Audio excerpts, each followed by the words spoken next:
més és agradable i la red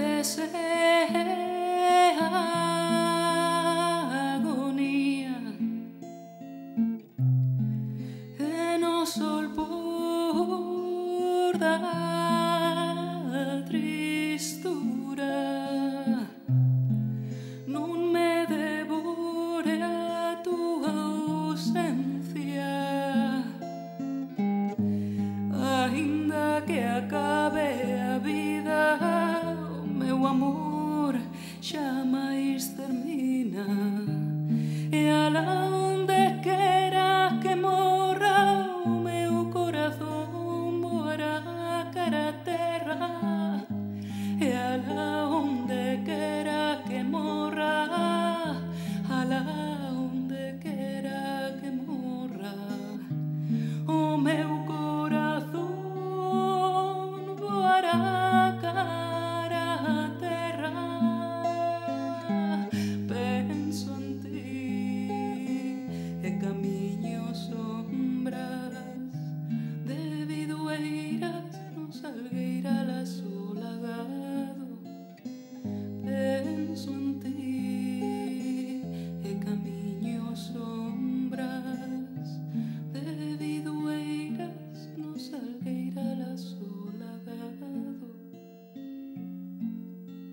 Penso en ti.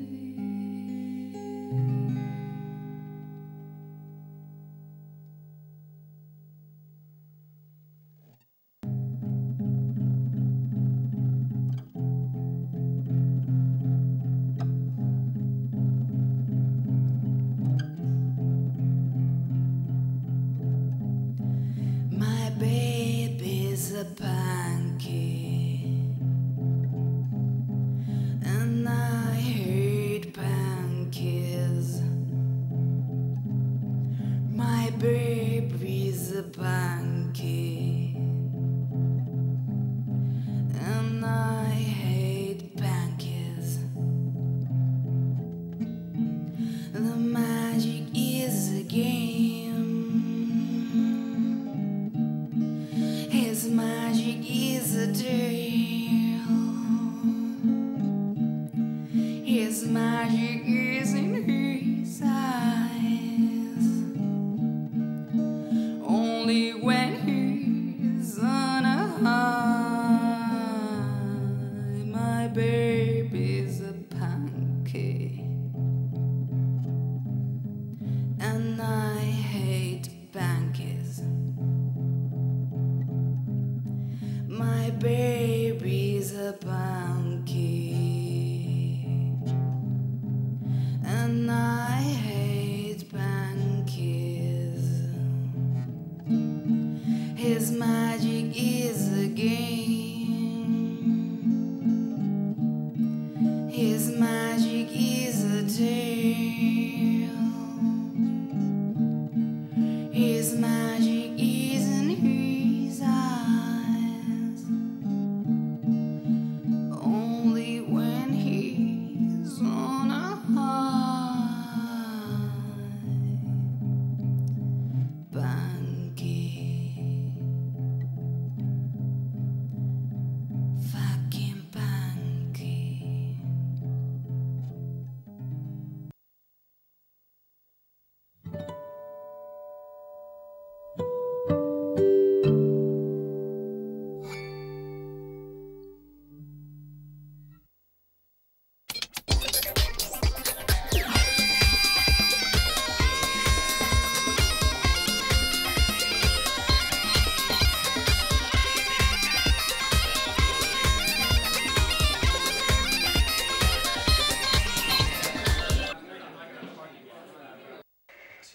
Catalunya en triomfant tornarà a ser rica i plena endarrere aquesta gent tan ufana i tan superba.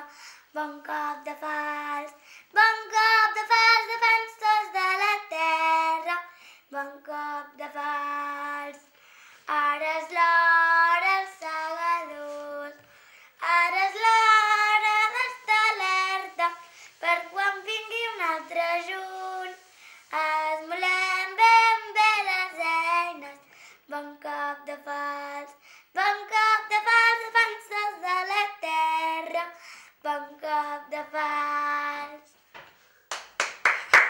Moi boas noites.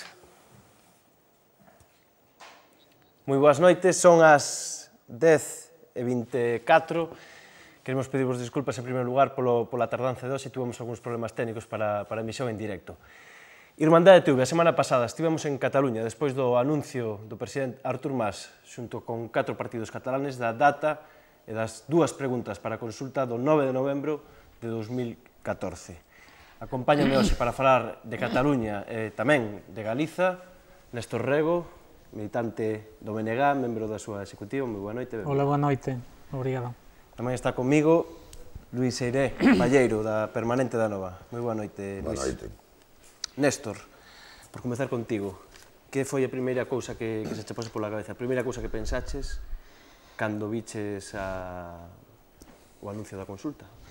Bueno, pois foi unha sensación de satisfacción de que efectivamente se confirmaba que a aposta das forzas políticas catalás, particularmente das forzas nacionalistas catalás, a aposta na independencia, no proceso de soberanía, era firme, era serio, non? E, por tanto, que estamos diante da expectativa de que, por primeira vez, unha nación integrada no Estado español vai poder tomar o futuro nas súas mans e vai abrir tamén unha brecha neste regime no que todas as nacións temos forzosamente que convivir até o momento, vai abrir unha brecha e nesa medida creo que todos temos que aproveitar tamén esa brecha que se abre, porque ademais o fai por unha vía democrática, que creo que en puridade democrática non é posíbel negar, e en todo caso non é posíbel, non vai ser posíbel coutar de ninguna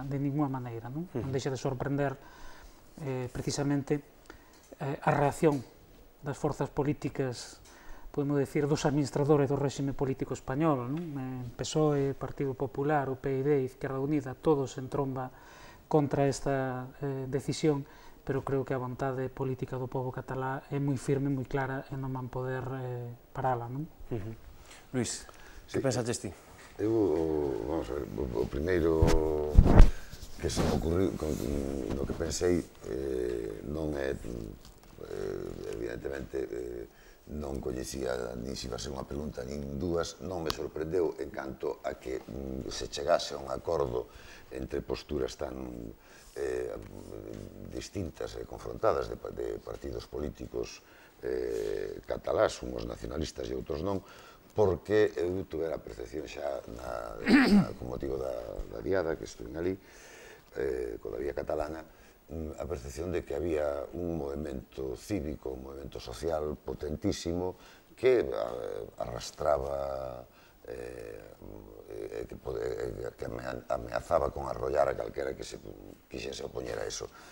Si me ocurriu, me lembrei pensei dunha cousa de ver que eso efectivamente era un paso adiante importante, é dicir, a formalización deses acordos que, como dicía Néstor, hai un momento supuxo a reacción de todo o españolismo máis ou menos radical desde Madrid ao unísono, ver como eso, en cambio, a nivel catalán estaba arrastrando a forzas como Iniciativa per Cataluña e UIA, que comparten un proxecto con ligación moi estreito con forzas de ámbito estatal. Pero así, unha das cousas que me veo á cabeza é acordarme de que non sería a primeira vez que o réximen do Estado español a primeira restauración borbónica comenzou a romper por Cataluña, pois eu non teria problema ningún en que comenzase a romper de novo por Cataluña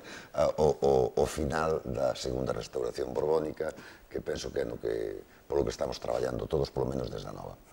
Bueno, Luís, Néstor, se vos parecimos ver ese momento, no momento no que o presidente Artur Mas, no Palau da Generalitat de Cataluña, anunciaba a data e as 2 preguntas. Una pregunta clara i una data concreta. I la pregunta que hem consensuat és una sola pregunta amb 2 apartats, que tots són molt clars. Primer apartat, vol que Catalunya esdevingui un estat, escrit estat, òbviament, en majúscules, sí o no? I segon apartat, en cas de resposta afirmativa, aquella gent que diu sí, vull que Catalunya es converteixi en un estat, vol que aquest estat sigui independent? Sí? Ese era o momento no que o presidente Artur Mas anunciaba esas dúas preguntas. Pregunta para os dous. 80% da sociedade, máis ou menos segundo algunhas enquisas, da sociedade catalana, nestes momentos está apoiando a consulta. Demanda ao goberno central, ao goberno de Madrid, que permita esa consulta. O pacto é un pacto moi amplo, vai desde as CUP hasta até Unió. Que valoración facedes vos deste tipo de pactos? Porque na Galiza non estamos acostumados a esta diversidade. Para empezar, na Galiza sería imposible pactar con Unió ou con presidente con partido da burguesía, cando en Galiza nunca existiu unha burguesía nacionalista e, desde logo, nunca houve unha formulación política dese tipo, máis que os intentos que houve. Hai que amplitude a que se pode aspirar é agrupar arredor da ruptura co réximen da segunda restauración borbónica coa condición de que dea lugar a un proceso constituinte no que Galiza seña un suxeito político soberano, igual que Cataluña, os países cataláns, Euskadi ou España, e por aí acumular, e aí barro para a casa, acumular forzas arredor dunha proposta de fronte ampla, non excluinte, todo o mundo que este disposto a aceptar e demostre estar en condicións de defender eses postulados, romper coas políticas ultraliberais, coa troika, co Estado, e co réxime da segunda restauración borbónica, e que esa ruptura signifique o exercicio pleno da soberanía da nosa nación. Néstor. Bueno, efectivamente, eu creo que a clave está en que a situación socioeconómica de Cataluña e tamén a política, en consecuencia, son moi diferentes da nosa. Hai unha burguesía nacional que asume ese papel, ademais, de clase nacional forte en Cataluña desde sempre, e, por tanto, hai, digamos, un amplo espectro social que aposta na soberanía, na independencia de Cataluña. Teño que recoñecer mesmo este presidente da patronal española que, cando tomou posesión do cargo, se chamaba Joan Rosell e agora é Juan Rosell, mas ainda onte admitía que o empresariado catalán virou tamén para posicións de aposta na soberanía. Entón, eu creo que esa é unha das explicacións de que haxa un amplo abano social que foi capaz, efectivamente, de arrastrar forzas políticas, en principio non nacionalistas, porque a presión social é tan forte a favor da independencia que non sería explicable outra cousa. Mesmo en algún momento sectores do Partido dos Socialistas de Cataluña se implicaron e previsiblemente acabe tamén fracturando o propio Partido Socialista de Cataluña. Ahora, dito isto, eu creo que hai efectivamente unha posición que é de camiñar cara a independencia, que era un Estado propio. Non creo que os cataláns estén pensando neste momento para nada en que o deles é poñerlle fin á segunda restauración borbónica, o deles é constituir un Estado propio, e desde logo creo que nos faríamos tamén ben, porque creo que temos razóns moito máis fortes, moito máis claras e moito máis evidentes que Cataluña para camiñarmos cara á soberanía, partindo de que nos somos unha nación dependente, como Cataluña, mas ao mesmo tempo somos unha nación tamén dependente económicamente, unha nación colonizada que carece de burguesía nacional e, polo tanto, que temos, creo que, consecuencias económicas moitísimo máis graves e máis lesivas para o noso futuro nesa situación de dependencia da que pode ter Cataluña. Por tanto, creo que ese é o futuro, o da soberanía e non ningunha outra cousa. Eu só apostiar unha cousa que eu non sei no que están, non me atribuo a capacidade de saber o que están pensando a sociedade catalana, a sociedade civil, que sobre que é quen está movendo fundamentalmente eso, que é algo que se chama a Asamblea Nacional Catalana. Pero esa sociedade civil é precisamente a que demanda a independencia, non? Xa, pero referíame que non sei se están pensando en romper a segunda restauración borbónica ou non, o que é evidente que están pensando en romper un Estado que se encarna neste momento baixo a forma da segunda restauración borbónica. Nese sentido, no que ten unha utilidade moi grande, coas diferencias que moi ben sinalaba Néstor Rego, de que isto é unha colonia, hai unha relación distinta, que dicía eu antes, de que aquí non hai unha burguesía que xoga o papel da burguesía catalana, nin siquiera da vasca, sendo tamén moi distinto de Cataluña, pero ambas as dúas son diferencias de Galicia en que ninguna delas son colonias, ainda que sean nacións sometidas, para nós, como galegos, ou para Euskal Herria, para os vascos, como cidadáns de Euskal Herria, que Cataluña meta unha cuña, coincidimos todos en que, na medida en que contribúa a derribar a segunda restauración borbónica, pois vai facilitarnos o traballo desde Galiza, desde Euskadi, e desde España en sentido estricto, porque non hai que esquecer que unha cifra análoga a que en Cataluña está pola independencia, na España estricta está síntese orfa de representación, é dicir, non se sinta representada tampouco polo bipartidismo do PP-PSOE, entón penso que todo o que seña sumar coas condicións de garantía de respeito aos suxeitos políticos nacionais podría ser nesas condicións unha loita compartida. Se non é así, evidentemente non. Disculpa, Néstor, porque nunha das entrevistas que fixemos en Cataluña estivemos con Vicente Partal, director de VilaWeb, e esta era unha reflexión que nos deixaba, unha das reflexións que nos chamou a atención. El cop per a l'estat espanyol serà tremendo, no? Pensa que serà la derrota d'Espanya, no? I per tant això mourà i provocarà reaccions segur a la mateixa Espanya. A la mateixa Espanya n'hi ha una part de la població espanyola que no està contenta en absolut amb aquest sistema actual, no? I això és un canvi, això és una sotragada monumental per a tot. O golpe para España será tremendo. Sí, eu creo que sí, pero afirma convencido de que vai haber independencia. Sí, eu tamén estou convencido, non? Eu estou convencido de que o Estado español, que cada vez mostra máis a súa face antidemocrática, non? Primeiro, coa negación rotunda a que a cidadanía catalá poida expresar a súa opinión, mas tamén con moitas outras actuacións. Aí temos a lei de seguridade que está elaborando o Partido Popular, que é unha lei, eu creo que incompatible simplemente con un sistema que se di democrático. Entón, este réxime político español vai reaccionar de maneira, eu creo que moi dura, probablemente brutal en algún momento, mas eu creo que ten a batalla perdida, non?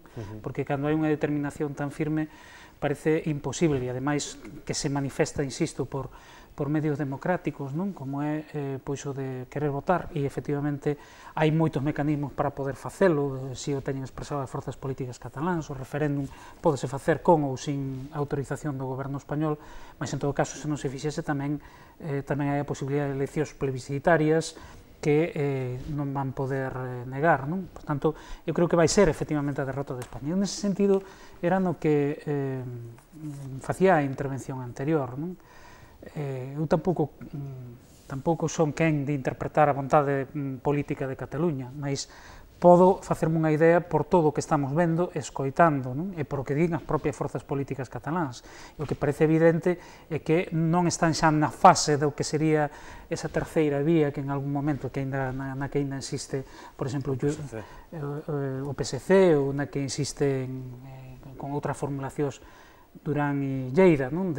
Vamos a unha reformulación do Estado español na que se recoñeza as nacións, non? Están na fase de nós queremos ser un novo Estado en Europa e nós queremos ser un novo Estado no mundo, non? Porque ademais é que a reacción do Estado español demostra que non é capaz de asimilar esa situación, non? Por tanto, eu creo que esa é unha vía que está cerrada, non é capaz de asimilar a dereita, mas tampouco, sinceramente, a esquerda, as forzas políticas españolas que se din de esquerda non o asumen tampouco na realidade, non? Iso hai que ver as declaracións que fixeron tanto o Partido Socialista como Callo Lara en distintos momentos, non? Luís. Sí, eu coincido totalmente coa valoración coa interpretación que acabamos de escoitar respecto de que, efectivamente, dentro da España estricta, o avance do proceso catalán, eu non sei en que vai culminar a corto plazo dentro dun ano, porque non temos unha... Desde logo, afirmacións como estas non só as escoiteades en parte a dicir. Sí, no, pero refírome a que se algunha...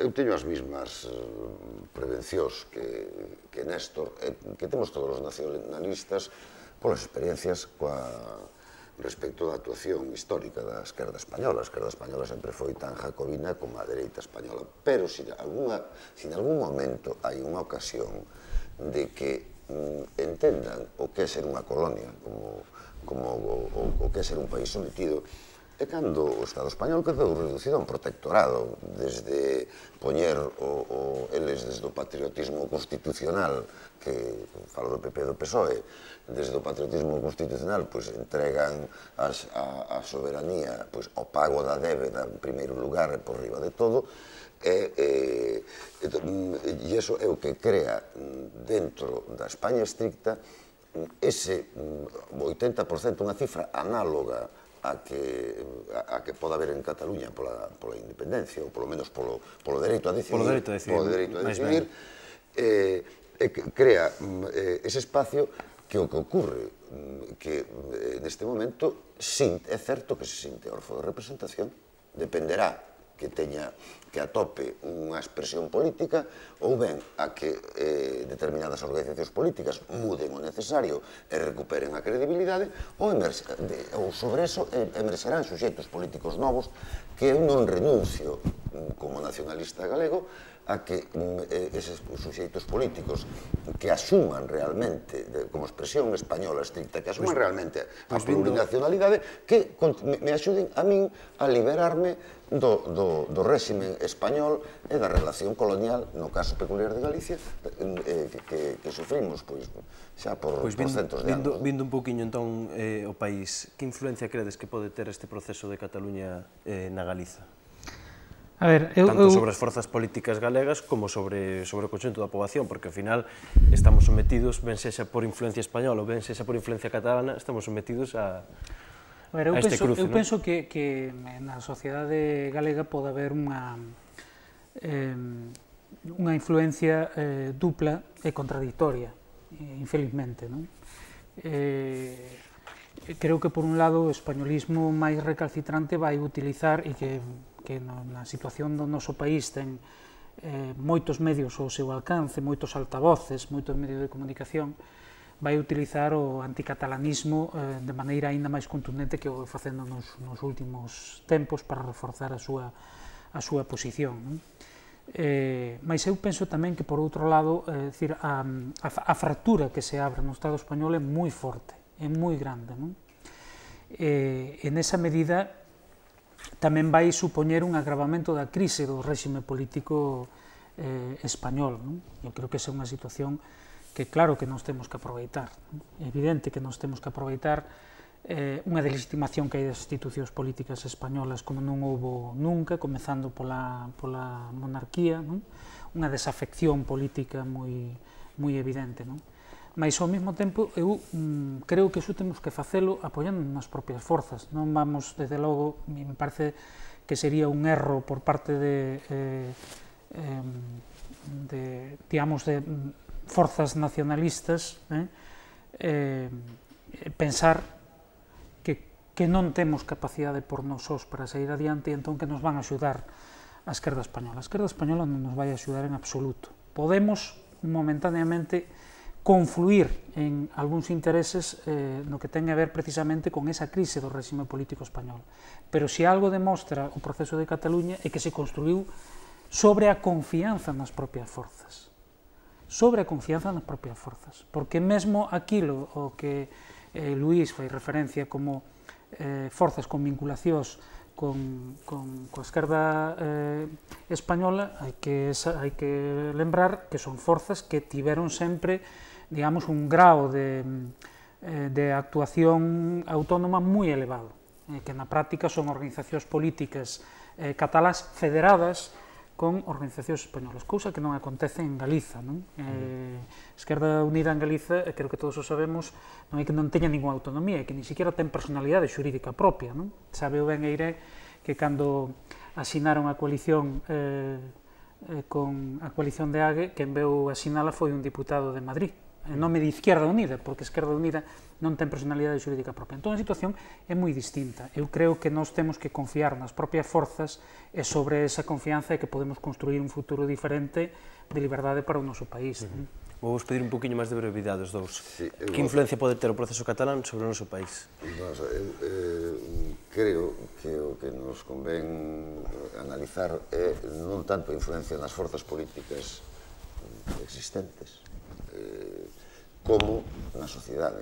Eu creo que vai un pouco por aí, porque se nos remitimos ás forzas políticas... A sociedade, ao final, o que nos importa, eu refiro-me como vai reaccionar esta sociedade. Pero non ceñirnos ao análisis da expresión política dun momento da sociedade, sobre todo cando todos coincidimos en que existe unha percepción social dunha crisis de representación moi grande en todo o ámbito do Estado español.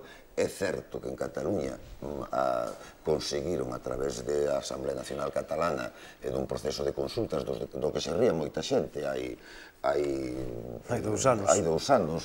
Eu recordo cando Beiras, que foi da Observadora todas as consultas, villa dali e nos contaba aquilo. Eu era un dos que non me tomaba moi en serio todo o que ali estaba nacendo, e dicía Beiras, isto calquer día eclosiona, non sei se en 2 anos ou en 5 ou en 15, pero hai un movimento por abaixo. Eso sería o que pro que debíamos de mirar aquí en canto a que capacidade temos de utilizar isto, que eu creo que non ten unha influencia directa máis que o que poda ter de emulación, pero o máis importante, eu creo, a contribución que pode facer Cataluña é rehabilitar o enemigo común.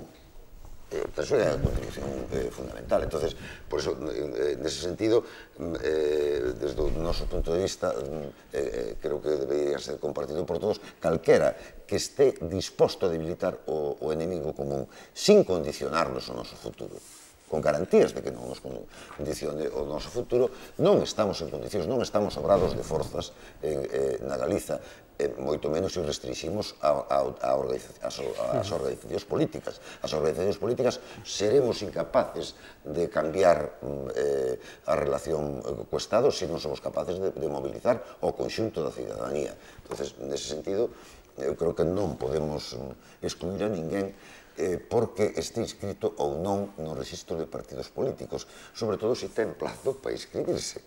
Habrá que deixar que señan, polo menos non faría como Néstor, non lle resolvería o problema a ninguén por anticipado, e no caso de Esquerda Unida... Non lle resolve o problema a ninguén. Non, no caso de Esquerda Unida, si di que está pola unidade, a Organización Galega se está pola unidade e di que está disposta a aceptar un acordo sobre bases nidiamente nacionalistas, non vou a ser... Pero cando dixo iso Esquerda Unida? Non, estou poñendo en hipótesis. Estou non poñendo en condicional. É unha hipótese moi irreal. Nunca Esquerda Unida dixo que estivese pola soberanía, nin polo dereito a decidir, nin por ninguna base, ninguna converxencia sobre bases nacionalistas. Se estás ao tanto de quen foron os asinantes do Pacto de Alternativa Galega de Esquerdas, seguro que coñeces sobradamente un programa que, por outra parte, era nada máis que de 22 ou 23 puntos.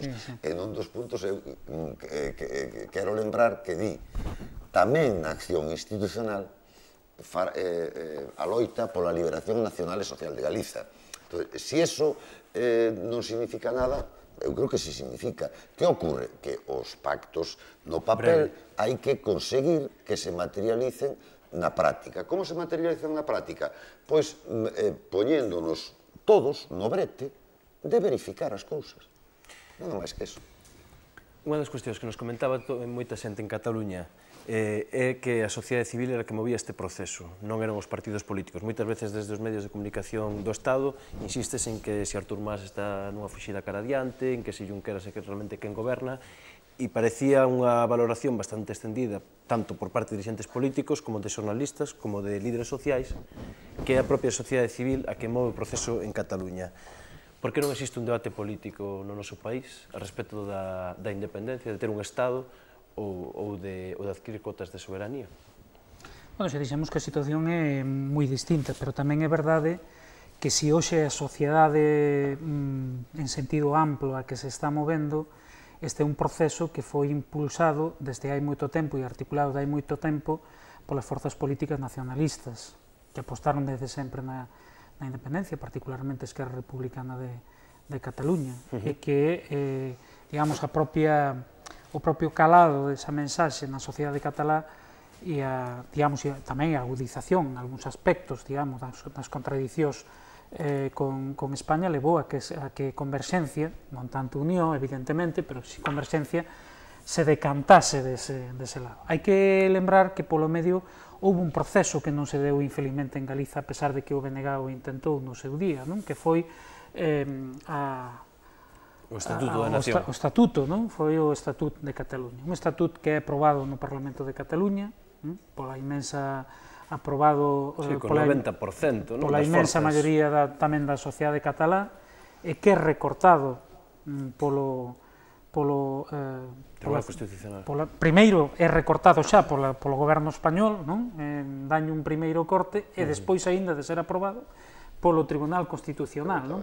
Foi a certificación de que o Estado español, tal e como o coñecemos, o regime político español non estaba disposto a aceptar nin siquiera un mínimo avance no autogoberno. E foi o que decantou definitivamente a maioría das forzas políticas catalás para a única saída que viron, que era a ruptura con España e a constitución dun Estado propio. Claro, ese proceso non se deu en Galiza.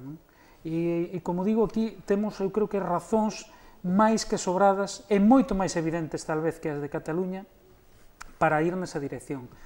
Como non temos os mesmos medios e a mesma conciencia nacional, eu creo que o que temos que facer é moita pedagogía e tamén pasar moitas veces dos discursos teóricos á práctica.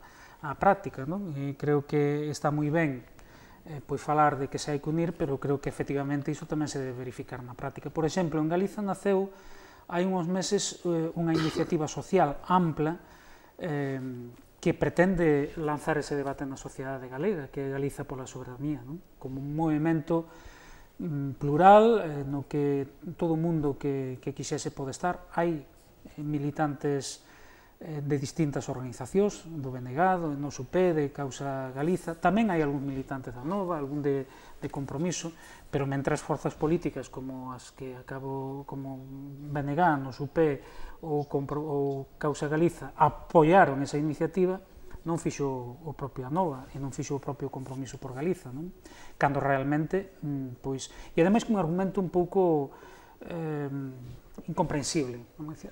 Este non é un momento da soberanía, non estamos pola soberanía, pero este non é un momento, agora é un momento das prioridades sociais. É dicir, eu creo que as prioridades sociais levan precisamente a que a única maneira de resolvelas sexa precisamente a soberanía. Non creo que haxa ningunha outra neste momento, á vista, polo menos.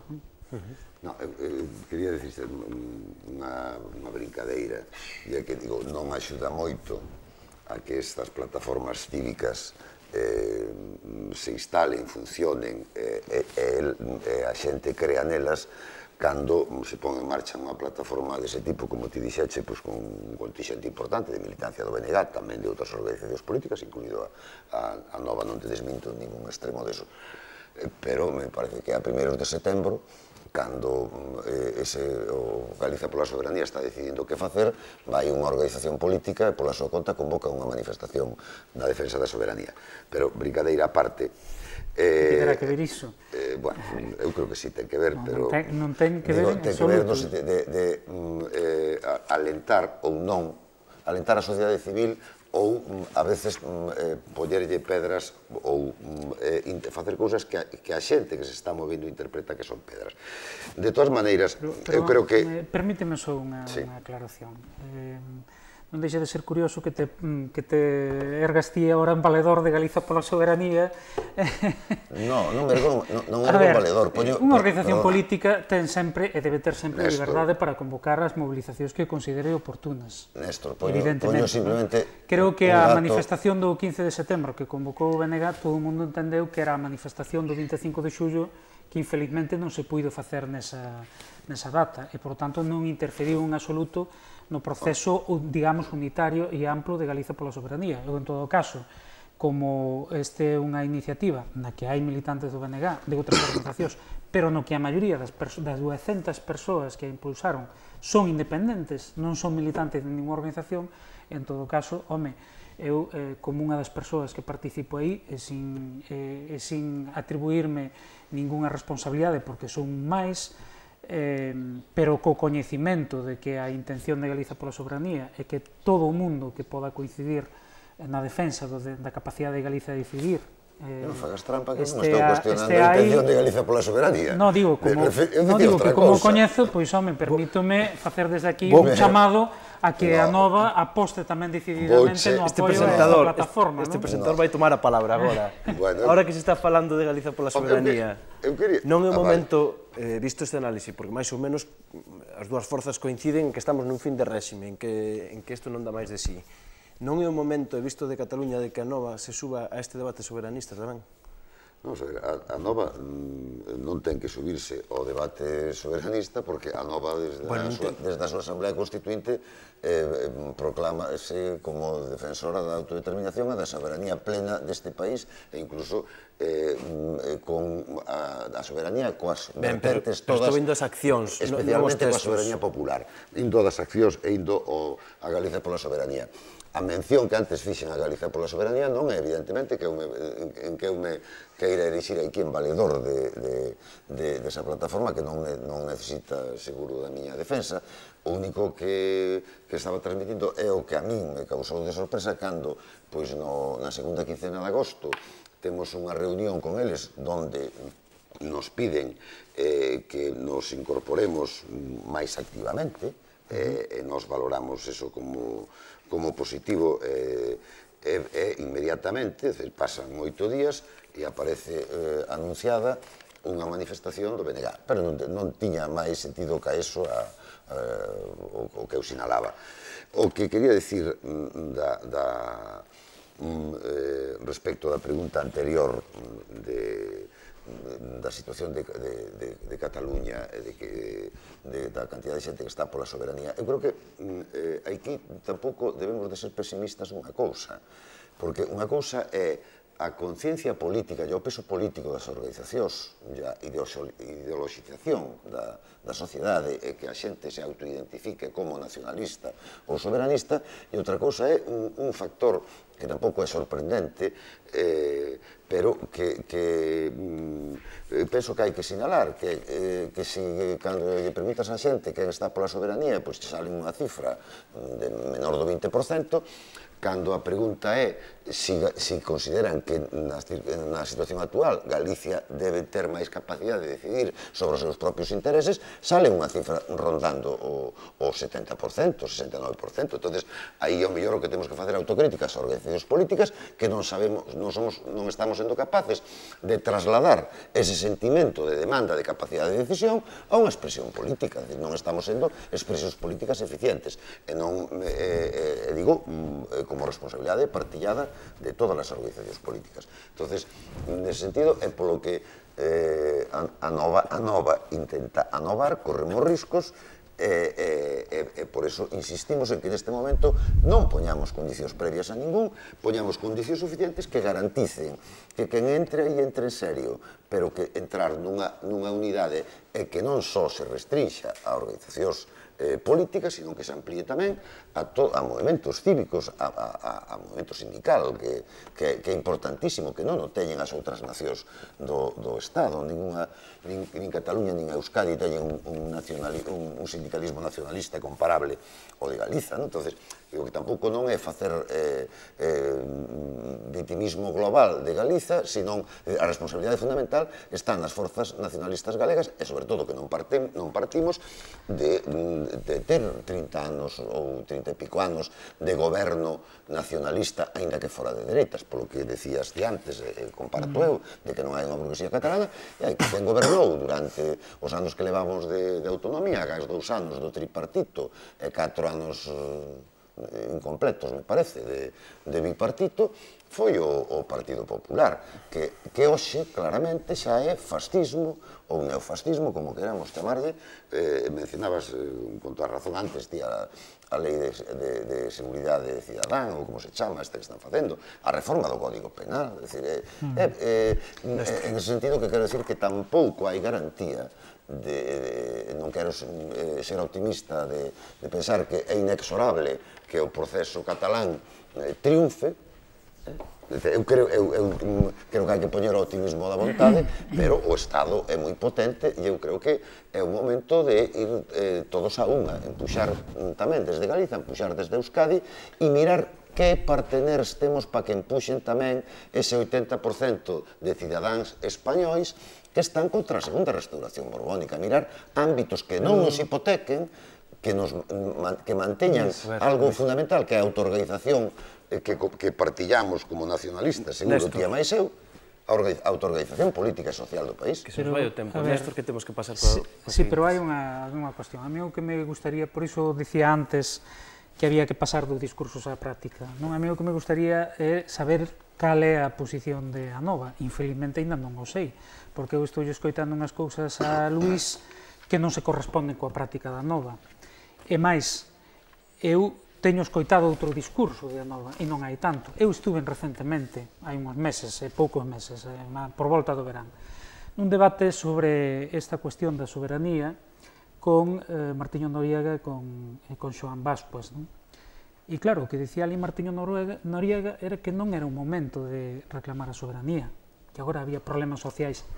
Perdón, este foi o seu discurso, que non era un momento, que ele estaba pola soberanía, pero non era un momento de reclamar a soberanía porque había problemas sociais que había que atender, e que eses eran os urxentes, o paro, etc. Ben, eu digo, claro que hai enormes problemas sociais, pero cada vez parece máis claro que a única maneira de resolver eses problemas sociais é precisamente tendo nós, como galegos e galegas, capacidade de decidir sobre o noso futuro e, sobre todo, sobre o noso presente, sobre os nosos sectores productivos, sobre a nosa economía. Acabamos de ver como se lle regala os aforros dos galegos e das galegas a un banco venezolano despois de financiar o saneamento todos con cartos públicos. 9.000 millóns de euros investidos en Caixa Galicia. Home, se nos tivésemos capacidade de decidir por nos propios, seguramente isto non tería acontecido. Acabamos de ver, por exemplo, ou estamos vendo permanentemente que se impide construir barcos ao noso sector naval, porque é Madrid e é Bruselas quen decide sobre o sector naval galego. Estamos vendo que a pesca ten enormes dificultades porque é Madrid e Bruselas os que deciden cando, como, onde se pode pescar e que cantidade se pode pescar. Pero podemos falar do Prestige, o que aconteceu co Prestige, e o que pode volver a acontecer, porque seguimos en ter a capacidade de controlar a nosa costa. A inmigración xuvenil, mesmo os desafiuzamentos, porque a única maneira de romper con este sistema neste momento é precisamente a partir de asumir a xestión dos nosos propios intereses con soberanía. Por tanto, a prioridade é a soberanía porque é a única maneira de resolver os problemas sociais. Entón, a mí gustaríame que se aclare se o discurso este de Martiño é o que é o da Nova ou xa non, porque o mellor xa non é, efectivamente, non? E hoxe igual o podemos ter máis claro, ou se é o que aquí nos está trasladando Luís, pero se é o que nos está trasladando Luís, a verdade é que non se corresponde moito coa práctica da Nova. Eu penso que a premisa tiña que ser que forzas que serían nacionalistas opten por priorizar a converxencia con outras forzas políticas galegas en vez de establecela con forzas políticas estatais. E a partir de aí, nas mobilizacións sociais, podemos coincidir con quen queiramos. Hai unha cuestión que decías ti, e con isto remato, que sí me parece que na que concordo. Este país, efectivamente, porque ten moi pouca autoestima e moi pouca conciencia nacional, efectivamente hai moi pouca xente, a porcentaxe aínda reducida, que se identifica claramente como nacionalista. Pero logo é capaz de moverse como ningún outro. Nas folgas xerais recentes, o grao de mobilización en Galiza foi porcentualmente, proporcionalmente á poboación, moi superior ao de Cataluña ou moi superior ao do País Vasco. Entón fallamos as organizacións políticas. Claro, falla a conciencia política nacional. E por iso nos entendemos que é prioridade. As políticas con eso. Por iso, bueno, sí, efectivamente, un máis que outros, en todo caso, por iso nos entendemos que a prioridade é traballar a conciencia política nacional e defender a necesidade da soberanía, non? Gustaríame que niso coincidise. A mí gustaríame responder á interpelación que me fixeche. Veña, para empezar... Un minutiño, Luis, que estamos fora de tempo. Se estamos fora de tempo, algo moi rápido, nego a maior, Martiño Noriega, igual que todos os responsables da Nova, defendemos que a defensa da soberanía, que non temos que andar coa bandeira da soberanía cando a Nova se declarou soberanista e independentista desde a súa fundación. E o BNG, naquele momento, estaba defendendo o Estatuto de Nación, estaba hasta que veu o golpe lapidario sobre a reforma do Estatuto catalán, e, bueno, tamén pode ser que houbera mudanzas de outro tipo dentro da túa organización política. Vanseche borrando as datas, porque o Estatuto catalán foi en 2010, 2 anos antes de Nova. Vanseche trastocando. Non se me borran as datas. Cando Martiño Noriega fala como membro da coordinadora contigo, seguro que estaba dicindo o mismo que digo eu. Sí. Aseguro que estaba dicindo o mismo. Defende a soberanía. Hai unha dupla loita, e é indisociable. E a maneira xusto de convertir ese 68% que defende o dereito a decidir en soberanistas, en defensores da soberanía do noso país, é ligar a defensa da soberanía nacional coa defensa dos intereses das clases sociales oprimidas, que aquí somos o 99... Non digo que non nos esteades facendo, estou dicindo como... Esa é a premisa sobre a que estamos traballando precisamente. Iso facemos diso unha prioridade. A Nova defende a soberanía nacional, desde logo non ten que dar contas ao BNG. Que ten que pasar o vídeo. Nos fixemos unha proposta que estamos pendentes de que a contestedes. Vos falades tamén de xuntarse con grupos de outros territorios, utilizades ese eufemismo, pero, lóxicamente, non pensades en que unha alianza da esquerda das nacións en Estado vai a prescindir gratuitamente de potenciais aliados para derrubar a segunda restauración borbónica. Vos utilizades que eufemismo? Con grupos de outros territorios. A min vale, eu non vou a ter pelexas de nomes, e sobre esa base somos capaces de xuntar forzas e derrubar a segunda restauración borbónica, que é do que se trata para poder exercer a soberanía realmente, porque se tú me deixas todo para despois de ter a soberanía... Imos facer un paréntese, vou dar paso a vídeo e agora continuamos, que se van sentar aquí con nos Olaya Rodil e Antón Bamonte.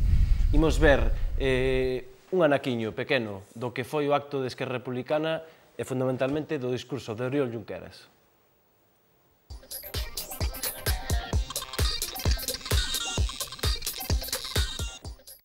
I per tant nosaltres, persones agraïdes, sempre,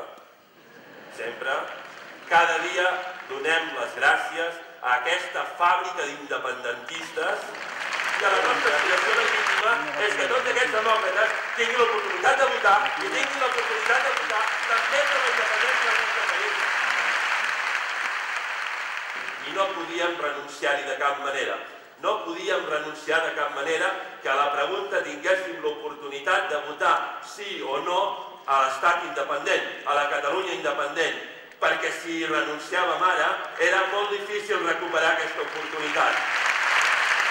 Estic convençut que la pregunta que tenim, això no és habitual que un líder polític ho digui, estic convençut que la pregunta que tenim és millor, molt millor, fins i tot que la que nosaltres proposàvem. Tots junts i tots barrejats és una força extraordinària. Som l'orgull i l'esperança de la pàtria. Som l'orgull perquè en som l'esperança i som l'esperança perquè un dia serem l'orgull d'aquells que han sabut donar l'oportunitat als seus conciutadans de decidir el seu futur. Guanyarem!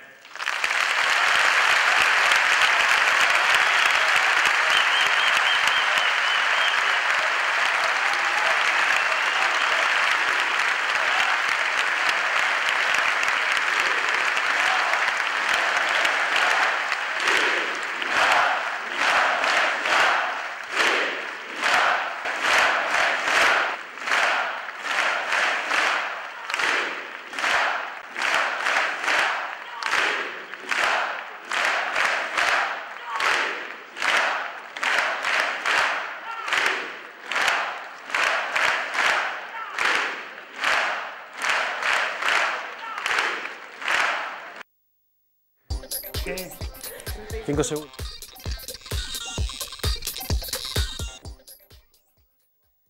Republicana de Cataluña, Néstor Rego, querías matizarlle algo aquí a Sí, Luís? non, porque sai un tema que do que non estábamos falando e claro, lóxicamente, pois eu penso que temos aquí unha proposta, home non, é público e notorio que quen fixo xa a comezo do verán a proposta de confluencia das forzas políticas galegas para o proceso de, precisamente, de defensa do país, da capacidade de decidir, da soberanía, dos sectores productivos nas eleccións europeas e posteriormente no Parlamento Europeo foi o BNG.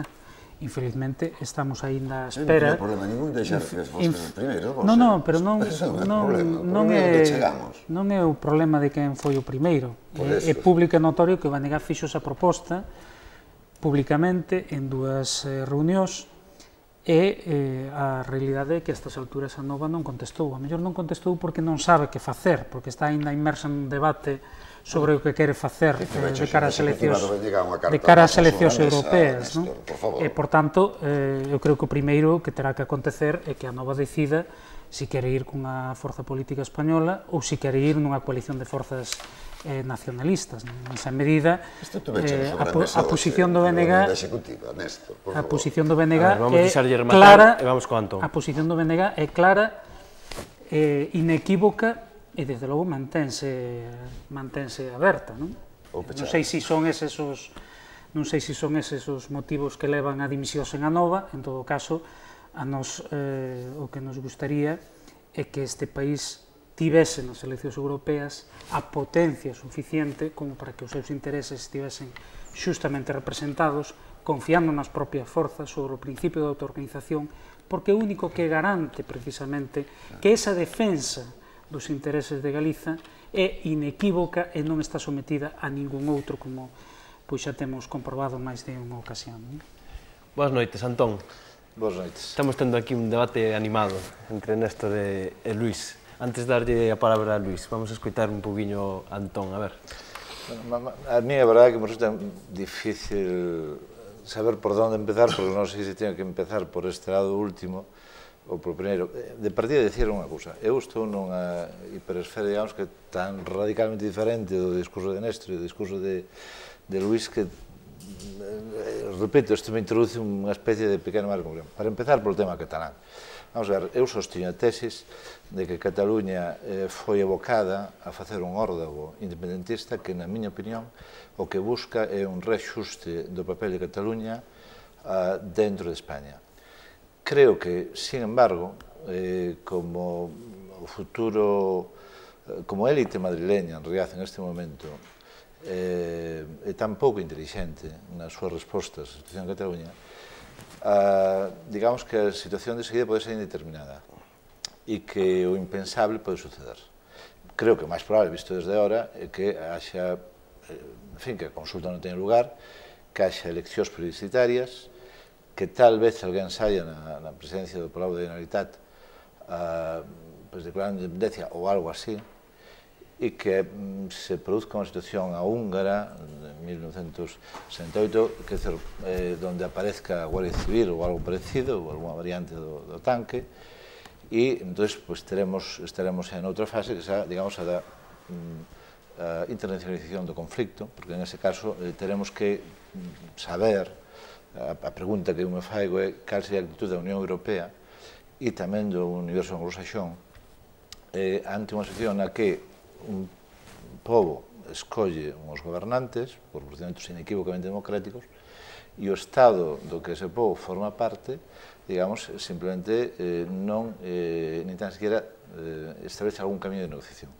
No caso en que esta seña a circunstancia, é dicir, de que as elites madrileñas, por decirlo de algún modo, non busquen algunha saída previa anterior que incluya un cambio constitucional ou o que seña. Esta é, na miña opinión, digamos, a hipótese previa. Sobre algunhas cousas que se dixeron, hai que recordar que, naturalmente, os catalás, que non son gilipollas, se me permite a expresión, como é natural, non están na cousa da ruptura do réximen, porque estamos falando de que da actitud que vai a ter Estados Unidos e Inglaterra, que son potencias que obviamente son, do punto de vista económico, liberales, ou da actitud que vai ter Alemania ou Francia. Entón, como se trata, se eles han de xugar ese partido e teñen que xugalo, pois teñen que xugar como fan no interior, con un grado de inclusión e de amplitud tremendo, como superan facer. E o teñen que facer tamén na esfera internacional. O nacionalismo galego, na miña modestísima opinión, leva 30 anos equivocándose, sendo moi rápido. E, sobre todo, por un aspecto fundamental que é o sectarismo. E a súa unha capacidade de inclusión que é prácticamente nulo ou reducida. A situación do nacionalismo galego hoxe, creo, me parece a min, pois tan pésima que podía ser hai 30 anos. A mesa que acabamos de escoitar, pois é tal vez un exemplo, na miña modestísima opinión, outra vez. Podría contar algunhas anécdotas que poderían ilustrar estes aspectos, pero en todo caso, estamos na cuestión da independencia ou da soberanía aquí. Non. É obvio que en Galicia é moi probable que vai haber un reaxuste en España. A mí me parece casi seguro, porque a situación que terán obligará e os vascos algo farán. No caso galego non hai maioría parlamentaria nin para cambiar o estatuto. Empecemos por aquí. E a situación de debilidade do nacionalismo galego é hoxe, me parece a mí, maior que hai 10 anos. Cando Aznar II foi, na miña opinión, o punto de inflexión. Porque Aznar II demostrou que ali onde Cataluña se votou e onde o País Vasco non é necesario, porque xa ten un... En fin, hai que recordar unha situación confederal, un sindicalismo, LSTV, LAP, etc., unhas forzas que son maioritarias, etc., en fin, é outra historia. No caso galego, o Aznar II revelou a debilidade de Galicia, porque, en realidad, o que fixo Galicia foi aumentar a súa españolización sin que houbera prácticamente resistencia a isto. E creo que, e cando despois Feijóo, dun modo un pouco sorpresivo, eu mesmo non imaginaba que podía suceder algo parecido, me refiro ás unhas teses de Galicia bilingüe e fai a campaña electoral con eso, e ten un éxito arrollador. Isto é a pura verdad.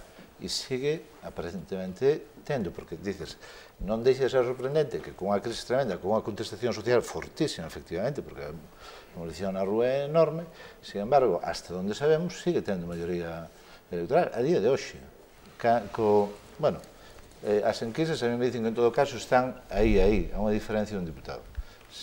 Bueno, entón, isto é, digamos que só ese dato, é tremendo, nun momento en que naturalmente, e eu, me parece que o que as tres forzas políticas deberían de facer, pois me parece a min, é xerar consensos internos, convencer o povo galego de que poden ser unha oferta de goberno, de que poden pactar, eu creo que vai haber un cambio constitucional, por tanto, esas forzas políticas teñen que estar en condicións de poder establecer un estatuto de mínimos, algo que seja efectivamente probable no Parlamento e que marque cal pode ser a nova inserción de España nun cambio constitucional, nun cambio do aparato estatal español que seguramente suceda. E que as forzas políticas non estén nesta tesitura, eu, hasta onde sei, non están nesta tesitura, eu non deixe de sorprendente. É certo, repito, que Galicia é un sitio peculiar, donde a xente malgasta esforzos en ese terreno, en outros, E non sei, a verdade é que eu se tuvera, eu repito, a miña tesis é que todo Galicia é un desastre, en realidad, isto é a pura verdade, é que é así. Eu non son propagandista, non son político, non vivo de tal, pero digo, hombre, vamos a ver, esto de las cajas foi unha coña, esto ou non. Lo de barreras es una coña ou non es una coña. El pescano es una coña. El capitalismo de amiguetes, si nos poníamos a dar datos, es decir, dos empresarios, isto é unha coña, das financiacións, en fin, é que sería de empezar e non acabar. Antón, perdón, déixame saudar a Olaya Rodil, que está no outro extremo da mesa. Que tal, Olaya? Bueno, ves que hoxe temos... Hoxe moi animado, moito máis que outras veces, sí. Sí. Bueno, unha valoración, unha preguntiña, antes de darlle a palabra a Luís. Luís, tiña que saludar a Olaya. A ver, creo que se puxeron moitísimas cousas en riba da mesa, non por tomar un pouco fío do que era o programa nun principio. Eu partillo esa idea que xa se ten expresado aquí na mesa, non? E creo que onde estamos máis ou menos de acordo todas as persoas que estamos aquí, e é que é un proceso social, non? É evidente que hai un impulso por parte da cidadanía que é brutal a través de plataformas sociais e de organizacións de ámbito máis de base, non? Que foron pulando nestes últimos anos, como foi a Asamblea Nacional Catalana, polo dereito de autodeterminación do pobo catalán e por abrir ese proceso de debate cara á independencia, mas tamén me quedaba un pouco coas verbas que lle escoitábamos nese acto, a Oriol Junqueras, a respeito do posicionamento que está a manter o Estado español e o goberno de Mariano Rajoy e do Partido Popular, e que son unha fábrica de independentistas, dicía Oriol Junqueras. Eu creo que a negativa e o posicionamento que está adoptando o Estado español é mesmo favorável para o propio proceso de ruptura desde unha perspectiva de conciencia nacional do pobo catalán, porque falábamos, ademais, lembraste na entrevista que Aurelio concedeu a Sermos Galiza, donde mesmo aquelas persoas que quizáis se posicionan máis refractarias á independencia, á constitución dun Estado propio para Cataluña, sí que apostan porque ese proceso de consulta se dea. Eu vexote moi negativo, Antón, que non se vai dar esa consulta. Simplemente para... Oriol Junqueras, eu conocí en Bruselas, levoume a Ana Miranda, eu diputado do Bloque, lle fixen, non me acordo que era a pregunta, pero a resposta que me fixo que era eurodiputado de Esquerra, Oriol Junqueras en ese momento non era de Esquerra. Eso en Galicia sería imposible. Sería imposible. Punto primeiro. Punto segundo. Eu estuve en Cataluña, propós un programa da Generalitat de Cataluña, e moi cercano a Xavier Rubén Ventós, que é o autor do prólogo do Estatuto de Cataluña, e ao presidente Maragall, e recorrí en España de frade, digamos, de promotor, digamos, desta nova... É dicir, que me conozco o proceso do Estatuto, coincidín co vicepresidente do Tribunal Constitucional, con todos os protagonistas de aquel aventura. E creo ter algunha información, hoxe mesmo falei pola tarde para vir a este programa con Xavier Rubén Ventós, e compartín opinións con él. Quero dicir que creo saber algo de como vai a cuestión. E digo estes datos para que non me toca de... Entonces, bueno, quero dicir que hai que recordar todo o que... É dicir, habería que ir a 1714, habería que ir a como os cataláns superan integrar as distintas oleadas de inmigración, é dicir, a primeira da área catalana, despois a da área española e a última da área magrebí. Habería que falar dos xubilados cataláns que ensinan catalán, non sei que, habería que falar de Cambó, habería que falar de Maciá, habería que falar de Companys, habería que falar da historia de Cataluña, habería que falar de Gaciel, habería que falar do editorial dos 7 periódicos catalanes. Isto, con ocasión da decisión do Tribunal Constitucional. Resposta ao Estatuto. É dicir, habería, entón, quero dicir que non se pode... Teño que cortarte, teño que darlle palabra a Luís. Bueno, pero só isto é para dicir que non podemos construir un país ficción e non podemos enterarnos, o sea, isto hai que saber en que país estamos. Eu falaba de Cataluña, todavía non chegara a Galicia. Pero quero dicir que Cataluña, desde hai moito tempo, que non é só o que agora non sei que, senón que... A ver, Antón, está esperando Millán, despois podemos seguir falando. Vamos a aproveitar que temos a Luís e a Néstor, e xa nos queda pouco tempo. Tienes a palabra, Luís. Eu moi breve, vamos a ver, eu coincido por onde empezar Antón, que era que o tema, a postura de Cataluña a nivel institucional ten algo de órdago se o refires a converxencia, sobre todo a unión. Ahora, se falamos do que realmente eu creo que está movendo eso, que é todo o que se move alrededor da Asamblea Nacional Catalana, falamos de cosas que entonces si non teñen que ver co que ti decías. Perdona, vamos a ver, a sociedade catalana con unha expresión política da dereita catalana tradicionalmente pactista, xa pactaron a primeira restauración borbónica, podrían de novo pactar, hasta aí coincido contigo, pero non só eso, é que podríalles valer a sectores da dereita catalana unha independencia a la eslovena, é dicir, coller a soberanía hoxe para entregarlle mañá a troika europea. Eso aquí, polo menos a nova, non nos valería porque nos entendemos a soberanía nacional coa vertente esencial da soberanía popular. Ahora, respecto do que falábamos de Galiza, home, non ser tan negativos, é certo que o PP ten maioría absoluta, pero o PP e o conxunto das tres forzas políticas presentes no Parlamento hasta o ano pasado perderon nas eleccións de hai un ano en conxunto 500 e pico mil votos, dos cales o PP perdeu 200 ou 300 mil votos. Entonces, 340, vale, pois máis do sentido que eu quero dicir. É dicir, que o que existe é unha dificultade que temos, ou partimos do reconocemento da dificultade que temos as organizacións políticas, as preexistentes e as de nova creación, como a nova, que as temos tamén, que é como conseguimos que ese 69% da poboación que quere ter máis capacidade de decidir, convertimos eso en expresión política e conseguimos que, se non cada un dos grupos políticos individualmente, pero si conxuntamente e con suficiente apertura de miras e verificación práctica do principio de autoorganización e non a retórica de que poña dos meus estatutos, si conseguimos eso... Comento por público por primeira vez na miña vida. Eu, cando a cuestión de cartolingüismo, eu, afortunadamente, creo que podo ser a veces de ponte de unión porque lle ofrezco certo crédito a xente que non é nacionalista.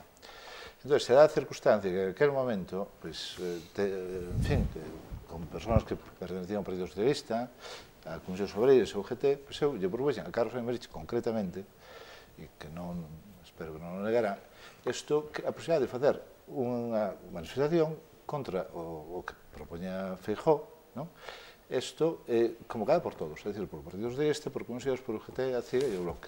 E que fora. Espera, non deixame... Responsabilidades detrás, e mirar como avanzamos para diante. Pequeno o significativo do asunto. Entón, bueno, Carlos Aymerich, etc. Yo comenta que yo tuviera que comentar na súa organización, entón, a cuestión dice, no, isto é ser soico, non sei que. É moi distinto que o faiga como se chama, esa pronunciación lingüística, que se supón que ten que ser apropiada por todos, que o convoquen todos.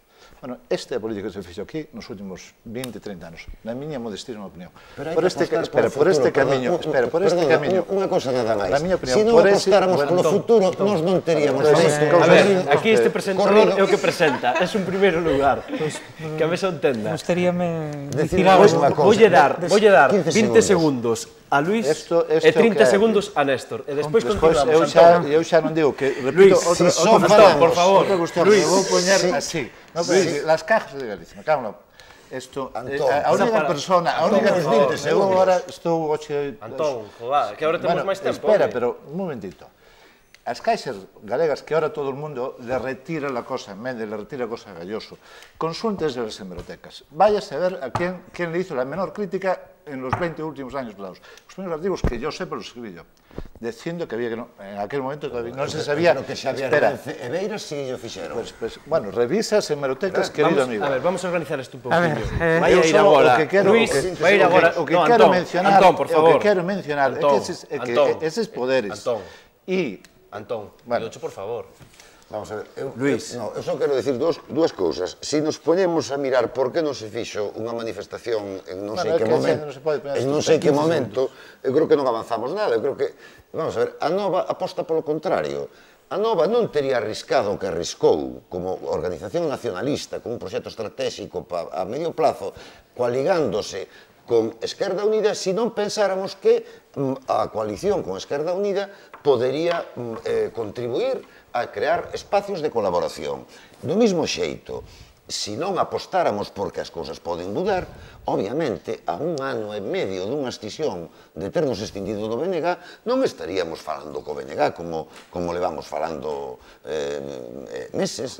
Temos que apostar porque non só os demais van a cambiar, nós tamén teremos que cambiar cousas. E todos teremos que partir de que podemos cometer erros e ser capaces de poñer o común por riba das parcelas, porque como parcelas sabemos que non conseguimos representar a ese 70% que pide máis dereito a decidir en Galiza. Néstor. A ver, eu primeiro, en relación co de Cataluña, eu dixen na primeira intervención, teño clarísimo que non é un pulso para un reaxuste do Estado. E creo que esa fase pasou. Puido ser en algún momento, pero a propia reacción do Estado abocou a que a única saída fose o exercicio pleno da soberanía. Claro, non temos a variña para saber como o proceso vai concluir, como efectivamente a reacción do Estado pode chegar a ser brutal. De negación efectivamente da vontade democrática. Conversación hoxe con Xavier. Non é por interrumpir. Vamos a ver, Madrid pode perder 5, é o que me decía. Cataluña pode perder 9. Quero dicir que, se tú és catalán e estás de verdad xogando este partido, e o están xogando de verdad, eles saben que teñen riscos enormes e que o que poden perder é grandísimo, porque a Cataluña puxeron a tesitura de que ou se rinden ou tienen que facer o órdago. Por tanto, estaban obligados, salvo... Eu creo que aí coincidimos todos. Bueno, pero acerca da saída... Acerca da saída. Que a saída está indecidida porque todos corren moitos riscos e isto, presumiblemente, repito deste argumento, pode chegar un momento, se se producen as eleccións plebiscitarias, que todos estábamos de acordo que é o máis probable, que vai chegar un momento en que a opinión de Inglaterra, de Estados Unidos e da Unión Europea vai importar.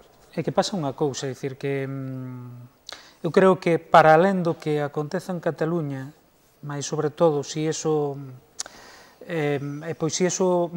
se vai consolidando, creo que abre un novo panorama político rompendo moitas barreiras mentais e moitos tabús. Por exemplo, aquí había o tabú de que o mapa político da Europa era inmutable, non? Claro, nos últimos 20 anos apareceron 12 novos estados independentes en Europa. Que acontece? Todo foron Europa central oriental, non? Entón, isto servelle digamos, o poder para dicir non, é que iso é consecuencia da caída dos países socialistas, etc. Agora estamos diante da perspectiva de que vai haber un referendo en Escocia, pactado, ademais, co goberno británico. Non sabemos cal vai ser o resultado, pero mesmo se fose negativo, o precedente é tremendo, non? Porque é, digamos, a constatación de que é posible respetar a vontade do pobo dunha determinada nación, non?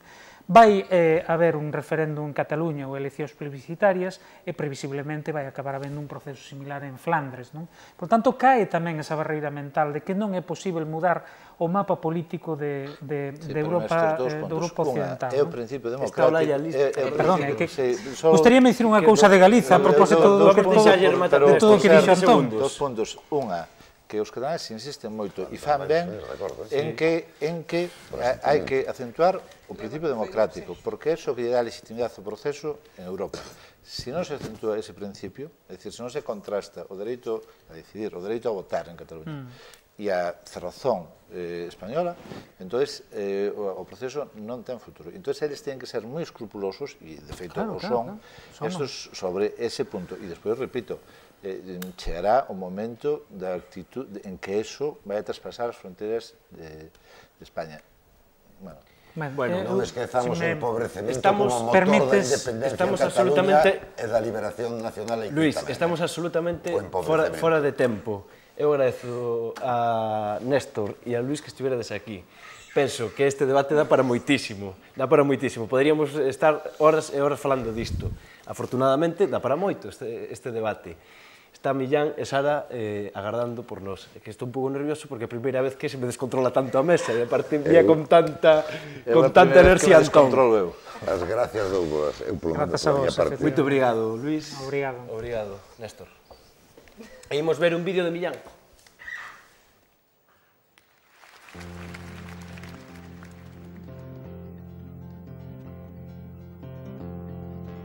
pode relatarse unha historia da humanidade a través de pequenos e grandes episodios de desobediencia.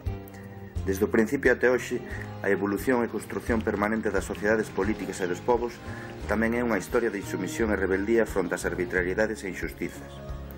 As fendas da historia viñeron sempre da man das movilizacións populares, do antagonismo, do conflito e da canalización da indignación, facendo a quen de artellar alternativas ao preexistente.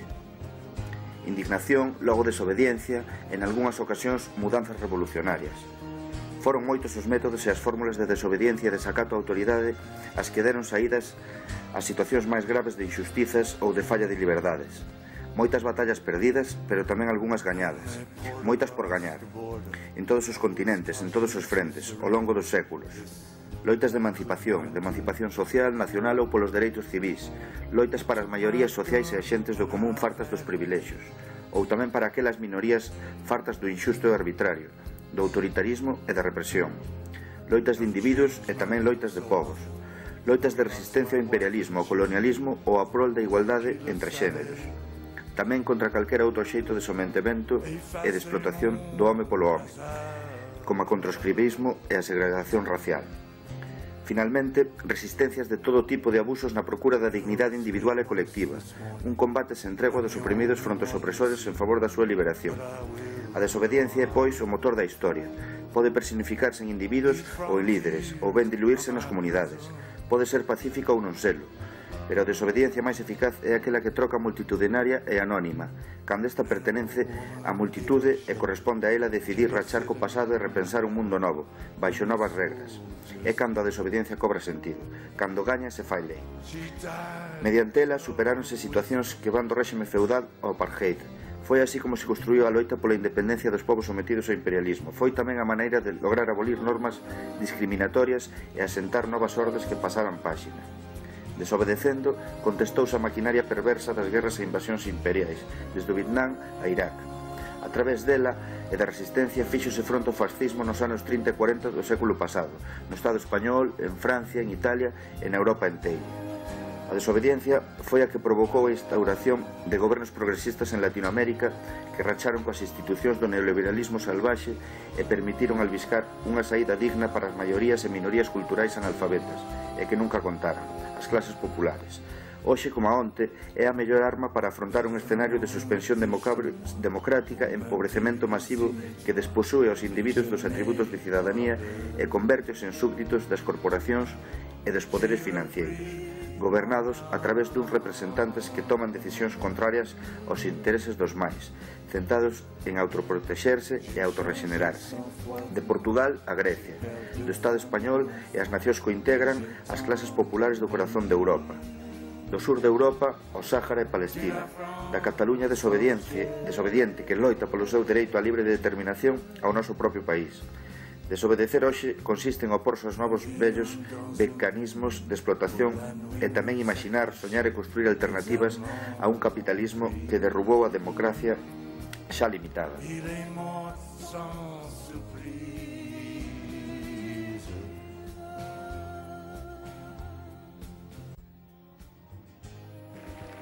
Acabo per si algun dia flaquegen les forces, no tenim dret a estar cansats, segurament, però si algun dia no ho veieu del tot clar, tot s'emborrona, tot es posa gris i us poseu el 8 de maig del 1945 a les portes de Mauthausen. Allà on els nostres herois, els nostres supervivents, aquells que de les cendres de l'horror nazifeixista van fer el jurament del mai més enlloc contra ningú, que és la nostra bandera, i van fer una paraula que avui és segurament la consigna de la unitat popular al segle XXI. Tanqueu els ulls, aixequeu els punys i sentireu la veu més càlida i més tendra dels nostres herois que us diran 3 cops: no passaran, no passaran, no passaran. Visca la pau.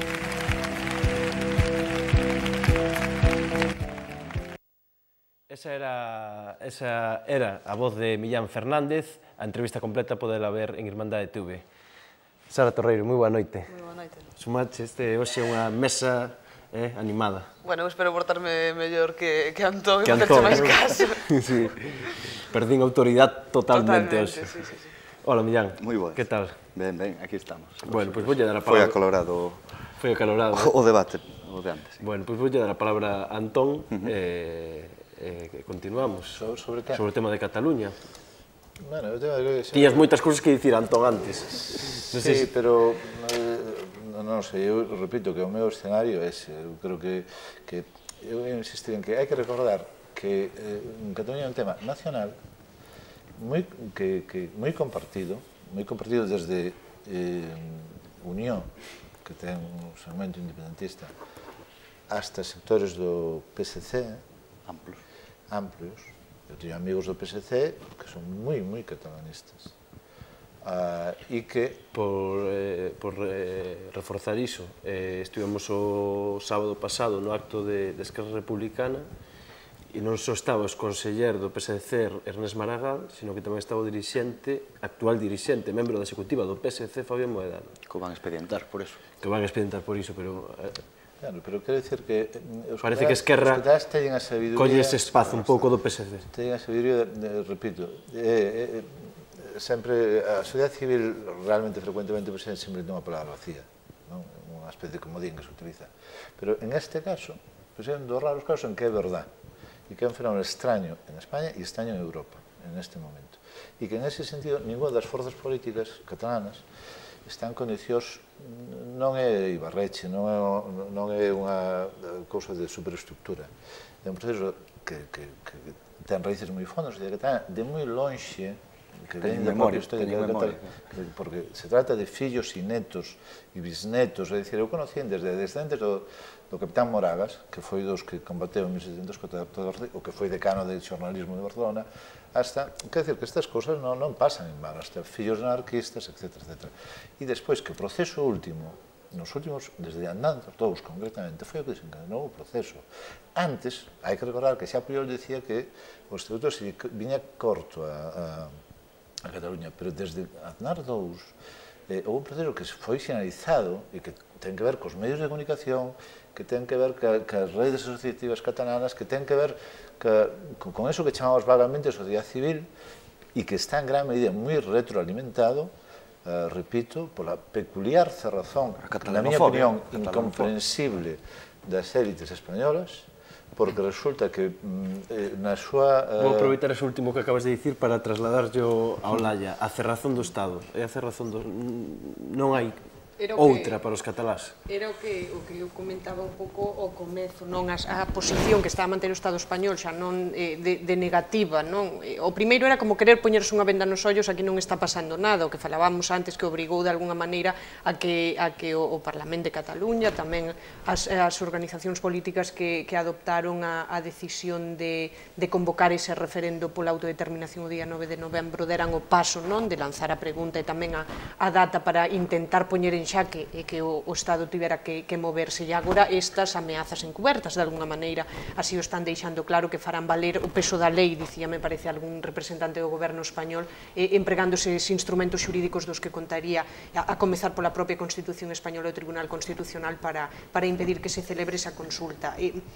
Claro, toda esa posición negativa e ademais moi belixerante por parte do Estado español, como dicía ao comezo, e recollendo esas declaracións de Oriol Junqueras, o que fai é unha fábrica de independentistas, afianza máis aquelas persoas que acreditan na creación dun Estado e ademais reforzan o posicionamento democrático de quen aínda non querendo un Estado novo en Europa ou no mundo, si que aposta porque o pobo, a cidadanía, poida expresar a súa vontade de maneira completamente libre, de maneira completamente democrática.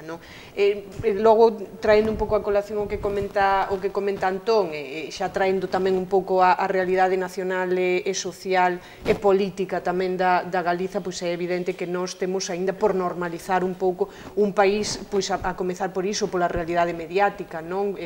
Porque a nosa lingua non sexa de uso normalizado nos medios de comunicación, que evidentemente os posicionamentos soberanistas e independentistas ou polo dereito a decidir, non? Como se tende a empregar agora ese concepto máis anovado non están presentes nin na canle pública, nin nas grandes cabeceiras da imprensa. Moitas veces quizáis estamos ou queremos ver que temos un país con un grau de conciencia nacional moi baixo, pero precisamente porque non se traslada de ningunha das dúas bandas, nin da banda daquelas organizacións sociais ou políticas que pulen por ese dereito de autodeterminación da Galiza, que non chegue iso á cidadanía, mas tampouco moitas veces que hai moita cidadanía, como ben dicía Luís ao comezo, e Néstor tamén, hai moita cidadanía que cree que é unha urxencia, unha necesidade transformar o actual regime político e que quizáis apostarían nun exercicio de liberdade por afianzar a capacidade de decisión deste país. Sara.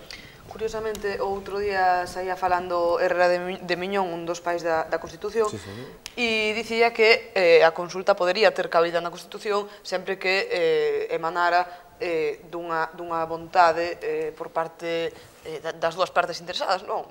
É dicir, a parte interesada de Cataluña, pero das dúas partes, o Estado español e Cataluña. Que pasa? Claro, outra cousa que queiran. Outra cousa que queiran. De feito, el dicía, máis que nada, é unha cuestión de que conveña ou non, máis de que caiba ou non caiba na Constitución. Entón, bueno, eu creo que a lectura que hai que facer é que a quebra democrática do Estado español comeza polo que ocorra en Cataluña. Entón, eu creo que tanto o PSOE como Izquierda Unida teñen dúas posturas. Bueno, a do PSOE xa é desastrosa, pero incluso Izquierda Unida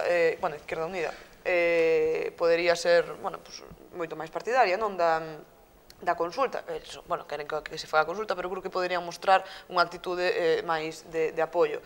E logo, en canto ás vías legais, pois o Instituto de Estudios Autonómicos da Generalitat, eu creo que barallaba 5 vías e ao final quedábase coa de pedir o traspaso á Generalitat da competencia de convocar un referendo. Iso sería a aplicación do artigo 150 da Constitución, me parece que é. Algo que xa se solicitou con unha proposición legislativa. Pero claro, no Parlamento español. Bueno, obviamente, se isto se rexeita, que ten todas as trazas de que se rexeite, supónse que farán unha lei catalana de consultas, pero tamén se supón que iso o goberno paralizará no Tribunal Constitucional. Entón, pois, bueno, eu creo que é un tira da frouxa, pero eu creo que o importante é que o referendo final vai se celebrar e que independentemente, igual que no caso de Escocia, sexa cal sexa o resultado, van ser os cidadáns cataláns os que decidan como van trazar o seu camiño. Millán. Cal era a pregunta? Non teño ninguna pregunta concreta ahora mismo. Un pouco a reflexión ao fío das cousas que van saindo. Creo que hai elementos diferentes. Está claro que hai algúns coincidentes. Que ahora, por primeira vez en moitos anos, despois de todo o conflicto catalán, leva sendo aberto ou latente moitos anos, moitas décadas, desde a transición. Ti como ves esta... Por primeira vez, parece que vai en serio de verdade, non? Ti crees que sí? Creo que é un proceso desobediente, precisamente, o fío da desobediencia do que falábamos no vídeo anterior, precisamente, King Arrufat, cando entrevistei, dicíame eso, dicía que por primeira vez a xente xa vive noutro, o sea, que está convencida de que eso vai ir adiante e que van con toda a determinación, que por primeira vez o povo ten ganas de celebrar a consulta independentemente do que despois pase xurídicamente e independentemente do que queira tensar a corda o goberno español, hasta onde queira, os recursos legales que ten, suspensión da autonomía ou directamente a aplicación do artigo que o exército faga. Pero eu creo que na coyuntura actual, na Europa actual, un exército español pertence ao OTAN, quer dicir, sería inviable, eso non o van chegar a facer, ten que primar a democracia. O sea, é inviable que en 2013 se lle poida negar votar a xente, non? Quer dicir, ten moita máis forza o mensaxe da democracia, máis que calquer outro argumento que pode esgrimir. Por lo tanto, para empezar, para min, o goberno español está xa derrotado de principio no que é o fío discursivo, no que é o relato da situación. Está derrotado. Comentaba Antón que el cree que de alguma maneira hai un intento de negociación, polo menos por parte de alguna facción. Ti como ves isto? Eu non sei, moitas veces faisen alusión a CIU, non? O que hai que ver é que hasta que punto a burguesía catalana e os intereses económicos das grandes empresas e do do que van querer chegar a un escenario de confrontación tan directa. Si despois por debaixo vai haber unha negociación e vai haber incluso un referendo pactado co goberno ou non, eso é o que non sabemos se vai pasar. As situacións históricas son sempre imprevisibles. Poden pasar moitas cousas. Eu exactamente o que estou dicindo, que creo que é a clave da situación, é que Cataluña, ou os cataláns, realmente non tiñen outra alternativa que facer o órdago, porque despois da decisión do Tribunal Constitucional ou se rendían de unha vez para todas en todos os terrenos, no lingüístico, no económico, en todos, ou estaban obligados a facer unha apertura de movimento que ten que conducir a un reaxuste de posicións. Como eso acabará? Non o sei, nin creo que ninguén o saiba. Eles, os catalás, como son os que xogan a partida e a xogan seriamente, e en todos os tableiros, tamén no internacional, que en algún momento pode ser decisivo, non? De feito, creo que hai certo interese tamén por externalizar ou internacionalizar un pouco o conflito, se a cerrazón do Estado español se mantén, non? Que quizáis sexan as institucións comunitarias as que tomen parte. E eles son moi conscientes de que en caso de que isto salga mal, a frustración sería enorme e as consecuencias futuras históricas negativas para Cataluña e o resto de España serían tremendas. Esa posibilidade hai que considerar. Porque o que intento acentuar sempre é que non podemos facer política. Pero tives o choque, Antón? Como o choque? O choque está. Bueno, o choque xa está, pero que se chegue ao punto de non, vamos a... A cuestión está en, como eu creo que as élites madrileñas, o PP e o PSOE, tampouco son idiotas. Tal vez en algún momento se verán obligados, é dicir, os cataláns se están obligando a mover ficha. Pasa que hai un 50% no Estado español que quere recentralización, que este paradose da... Entón, moverán ficha e, despois da comadura de tarro, digamos, que os medios centralizados en Madrid, a Gaceta, la Razón, etcétera, que marchen de maniobra lle permiten a estes partidos. Este é un problema. E entón, o asunto está en que, efectivamente, Aznar puido ter sido un aprendiz de bruxo e levar a situación a un punto de difícil complicación. Enrique Juliana, que tuve a oportunidade tamén de comentar a situación con él, nunha ocasión que se acercou a Galicia, nunha célebre artículo na Vanguardia facía metáfora a Asociación de España, é dicir, un país de chaira, amplia, con Serbia. É dicir, esta mentalidade de gran potencia que cree que non ten nada enfrente e que ao final saliu derrotada precisamente por unha coalición de forzas internacionais. Obviamente, o que vai facer Europa e Estados Unidos é facerse o indio ata que suceda, porque con todos os líos que teñen, non queren un lío máis nun sitio tan estratégico como que Cataluña, entre Francia, etcétera, etcétera. Entón, de partida, van a intentar evitar o asunto. Si sucede, é dicir, se hai unhas eleccións publicitarias, unha proclamación de independencia ou algunha variante de isto, Unha declaración unilateral, dice. Unha declaración unilateral, e hai unha situación... Que están moi enriba e hai unha situación de tanque, o tanque non necesariamente son os tanques circulando pola diagonal, pero unha intervención de alguna forza armada. Pois entón, a cuestión está, pode a Unión Europea, pode o continente democrático tolerar isto nas súas fronteiras?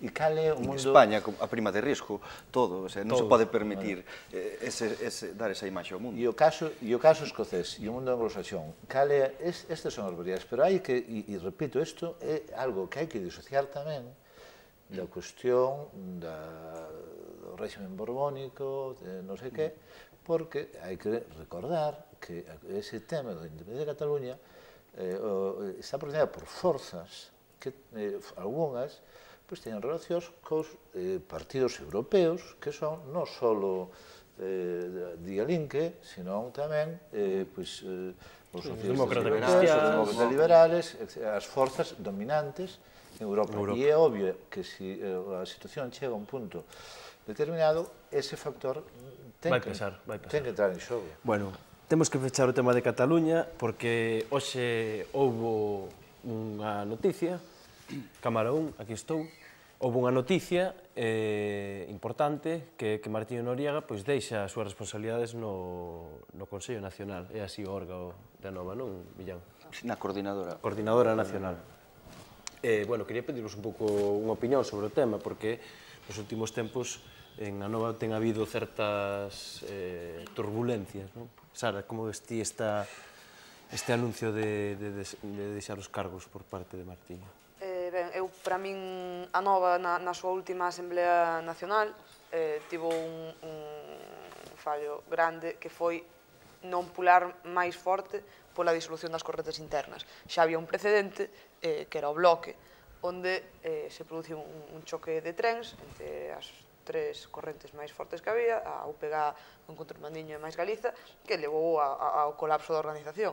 Entón, eu creo que en Anova, a parte de ter as correntes, a FPG, o Movemento Pola Base, o Encontro Mandiño, teñen, ao mesmo tempo, outro tipo de correntes, que eu creo que é un pouco entre a vella garda e a nova garda, é dicir, xente que de verdade se compromete con ese xeito distinto de facer política, non? Que eu creo que serían un pouco Martiño, Antón e todo ese grupo de xente.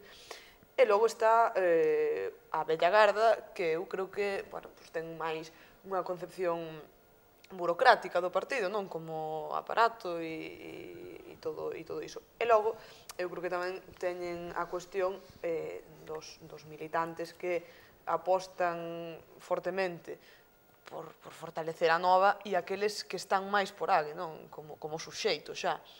Entón, claro, eu creo que isto non é unha situación fácil de coordinar. Entón, eu entendo... Bueno, tiveron, ademais, o problema das purgas dos militantes de Redondela e de algunhas outras zonas. E, bueno, eu entendo que é unha organización nova que está nacendo e que pode ter este tipo de problemas. Pero, ao final, Martiño Noriega, con quen ten un compromiso, de verdade, coa xente que votou en Teo.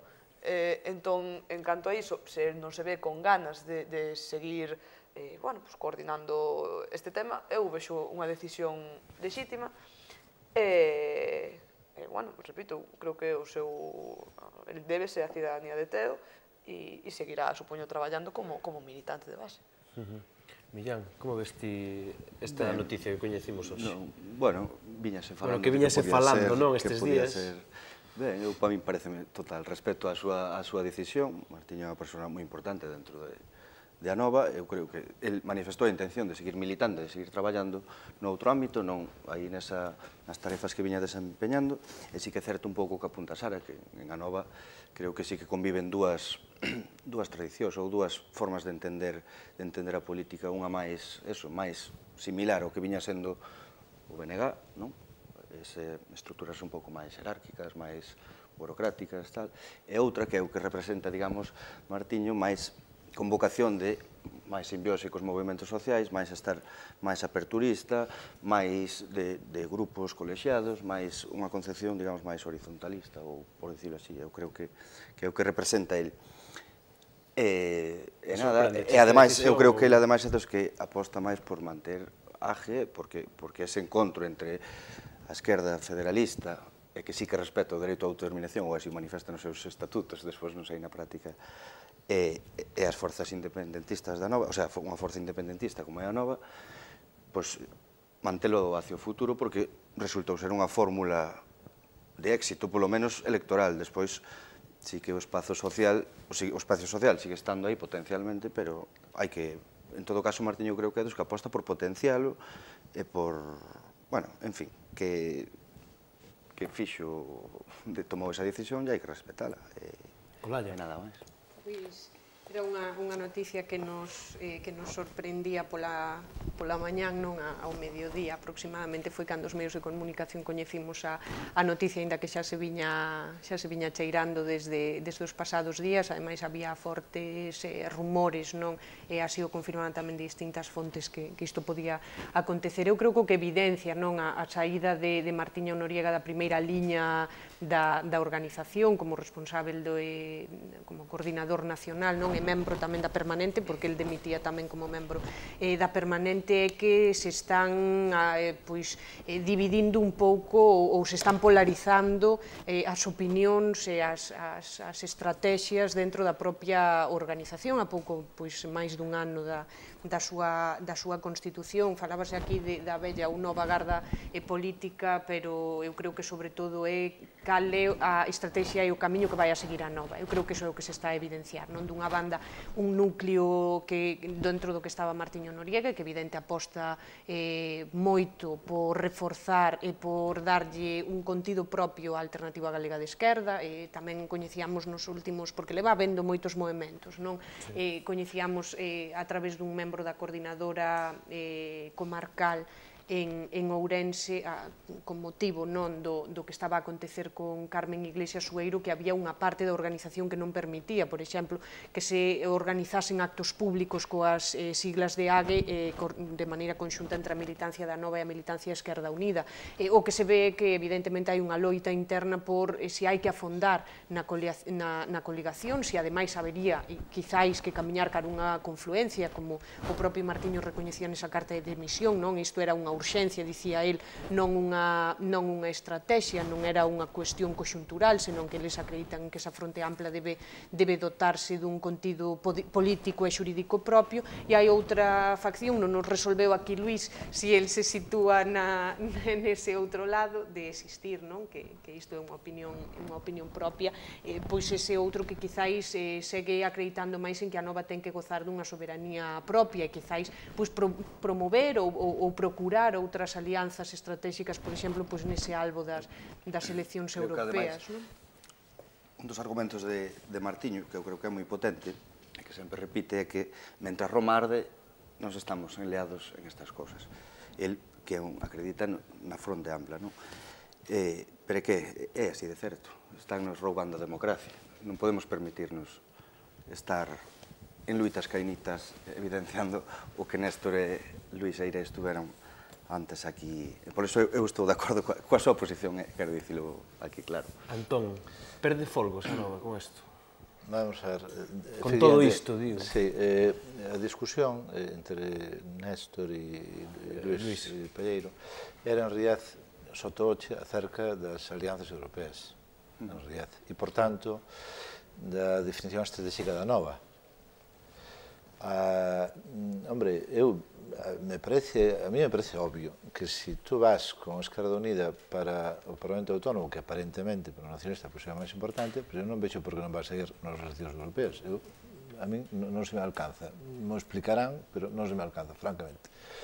Entón, bueno, creo que a Nova é o mellor negocio político, me parece, creado nos últimos anos en España e tal vez en Europa, con a estación de Siriza, quero dicir que de casi nada son os resultados estupendos e que corren o perigo de destrozalo en 2 días por unha falta de perspectiva que a mí me parece tremenda, porque tal como eu vexo, o natural sería, me parece a mí, con independencia das relacións futuras co bloque, que poden ser, se eu me plantease ese tema, sería para un ciclo político posterior ás próximas autonómicas. É dicir, eu creo que o natural agora sería que incluíran o compromiso por Galicia en AGE, que buscasen independentes para facer candidaturas municipais sólidas de goberno, porque aquí a xente sempre fala como se quixera ser oposición, e se trata de formar partidos de goberno e que teñan ideas e que teñan capacidade de gobernar. Entón, eu incluiría máis Comisión por Galicia, buscaría independentes para facer equipos sólidos, porque donde se xoga o futuro da Nova son as municipais, me parece evidente, e despois concurrirías autonómicas tamén coas mesmas siglas e sin romper as alianzas actuales. Isto me parece o normal, porque se non, por que non ter, é dicir, se agora o que queres ir co bloque, que a mí me parece ben, me parece legítimo, pero ter empezado por aí, te vas do bloque, faz unha alianza co bloque, faz, bueno, pois o bloque máis a Nova, o sea, como BNPA, PSG en tempos. Pois xa está, o faz eso e xa está, punto, pelota, acabouse, non? Entón, para que te montas tanto lío? É que son cousas que, francamente, eu que non estou metido en estas cousas de tal, a miña cabeceña, ou eu son moi tonto, ou eu non entendo, é dicir, para que te lías a manta a cabeza? E entón, pero o peor é... Xusto cando estaba na cresta da ola, que dirían os orfeiros. Claro, o peor é que resulta que tes un grupo que aparentemente en este momento, según dicen algúns, pois é, despois do PP, o que ten máis como se chama, máis intención de voto, entón resulta que chegan os señores e deciden facerse aquí. Es supergráfico. Dice, bien, o sea, será perfecto, e eu, despois, o seu principal líder, eu, en fin, sobre a conciencia histórica futura do asunto, eu me estarei planteando algunhas cousas, pero, bueno, eu non sigo por aquí. De alguna? De alguna? Alguna? Quero dicir que se tú conduces algo a... Que cousa lle plantearías? A nulidade, eu repito, o que acabo de decir, o que me parece a min a orde natural, digo porque tú tomaches esa decisión, non lo tomo periclos propios. É dicir, ti pensas que o momento de que outra xente vaya pasando? Vamos a ver, o Gran Capital, me parece obvio que o Gran Capital da Nova é Beiras. E o Gran Capital de Aje, o sea, eso me parece obvio.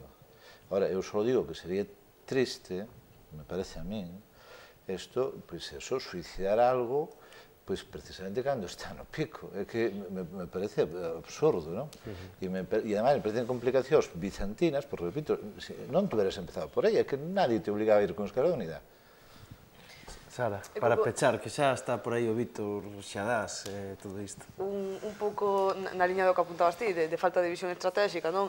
Eu creo que tamén se plasmou moi ben no que ocorreu co tema de Carmen Iglesias, non? Quero dicir, Ague mantivo unha posición encorsetada, non? De David non pode irse ata que esa acta non vaya para alguén da Nova, iso foi o que se meteu nos medios, bueno, os medios máis tradicionalmente aliñados coa dereita, se lo pasaron pipa, facéndolle entrevistas a Carmen Iglesias, a roja de siempre, e claro, quero dicir, se ao final a solución era que Carmen Iglesias entrara no Parlamento, deixa que colla acta, é dicir, publicitariamente vai ser moito mellor, porque ademais vas vender esa idea de que efectivamente eres algo distinto e que non che importa que esa acta, en vez de ir para ti, vaya para o teu compañero de coalición, porque efectivamente eres algo distinto que vela pola cidadanía e non polos cristos internos da coalición.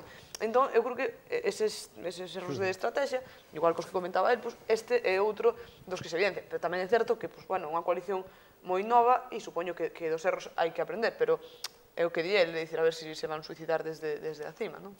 Tamén, por retomar un pouco o acontecido con Carmen Iglesias, todo o mundo sabe que Beiras a acepta, ademais de maneira unilateral dentro do grupo parlamentario, case que tamén con visos estratégicos, non?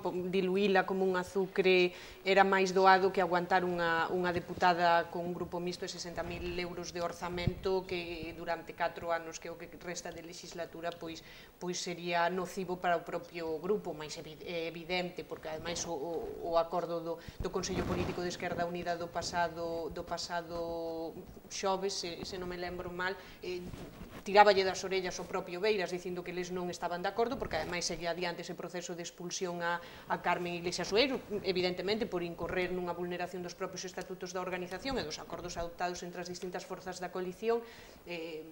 Eu creo que hai un cúmulo de circunstancias e a propia crise de Anova, que pode ou non evidenciarse nesa demisión de Martiño Noriega, tamén é extensível á propia coalición electoral. É evidente que isto non vai desaparecer, porque ademais hai unha vontade expresa por parte de Esquerda Unida, hai un interese político electoral ademais que así o acredita, non vai provocar a disolución nin a desaparición da Alternativa Galega de Esquerda, mas eu creo que sí que lles vai facer replantexarse pois certas cousas, a comezar porque, aínda que se pregou unha nova cultura política, é evidente que os grupos humanos ao final sempre se acaban xestionando da mesma maneira, non? E a aritmética pesa moito máis moitas veces que a construción de consensos que tamén en moitos casos é manipulado.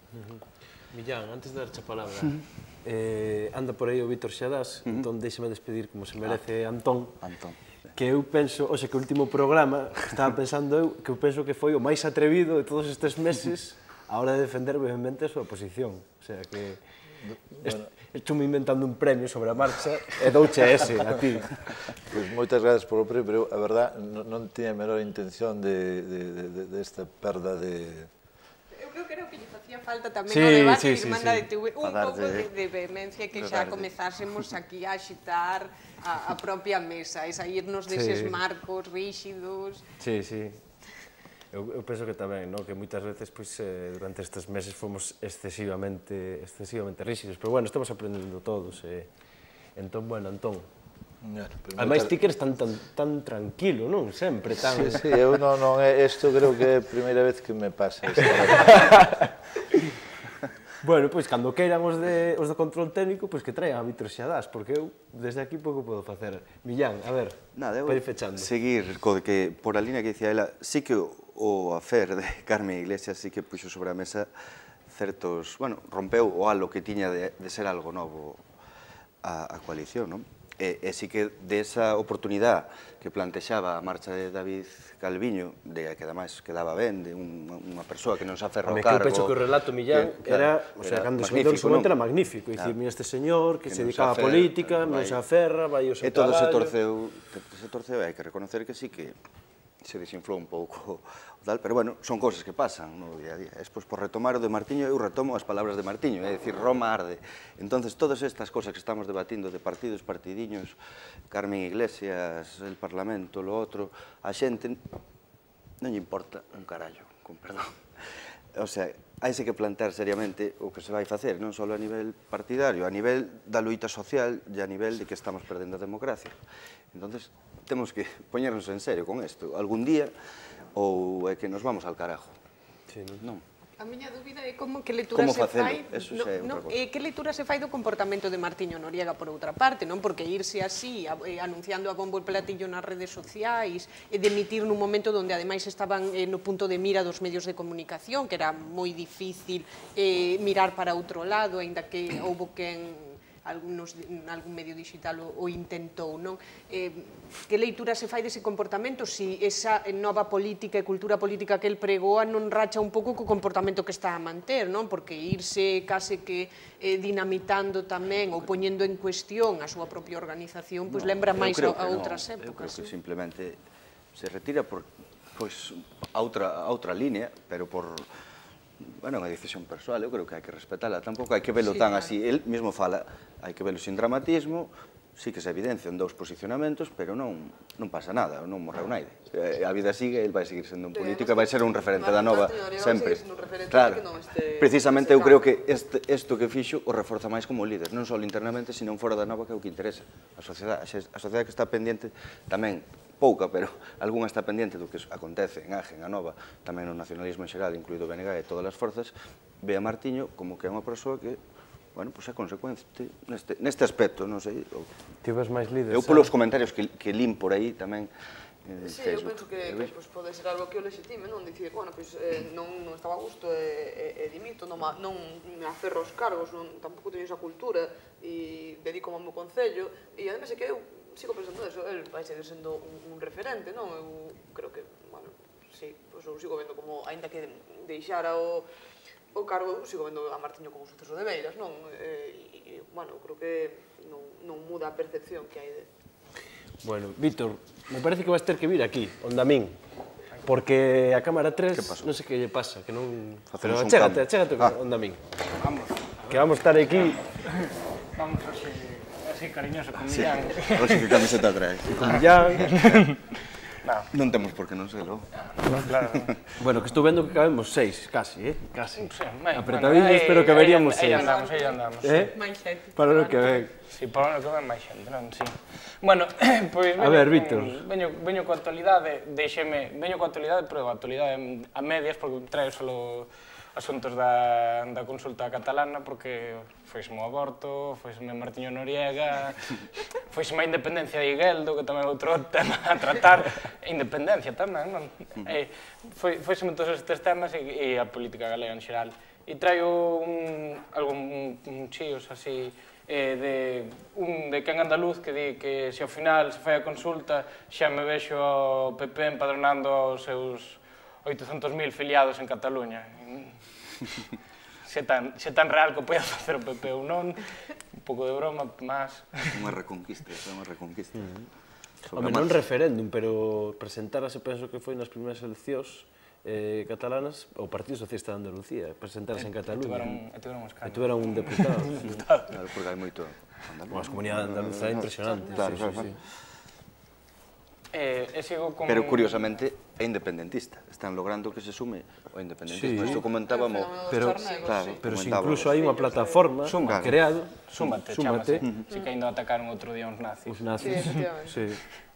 E, bueno, das comunidades inmigrantes en Cataluña. Que para nós é algo así como moi lonxano, que non entendemos, pero que en Cataluña é fundamental para entender o proceso soberanista e independentista. Trae un chío de Jaume I el Castigador que di que la consulta independentista a Cataluña é un ataque intolerable á unidade indivisible de Campofrío.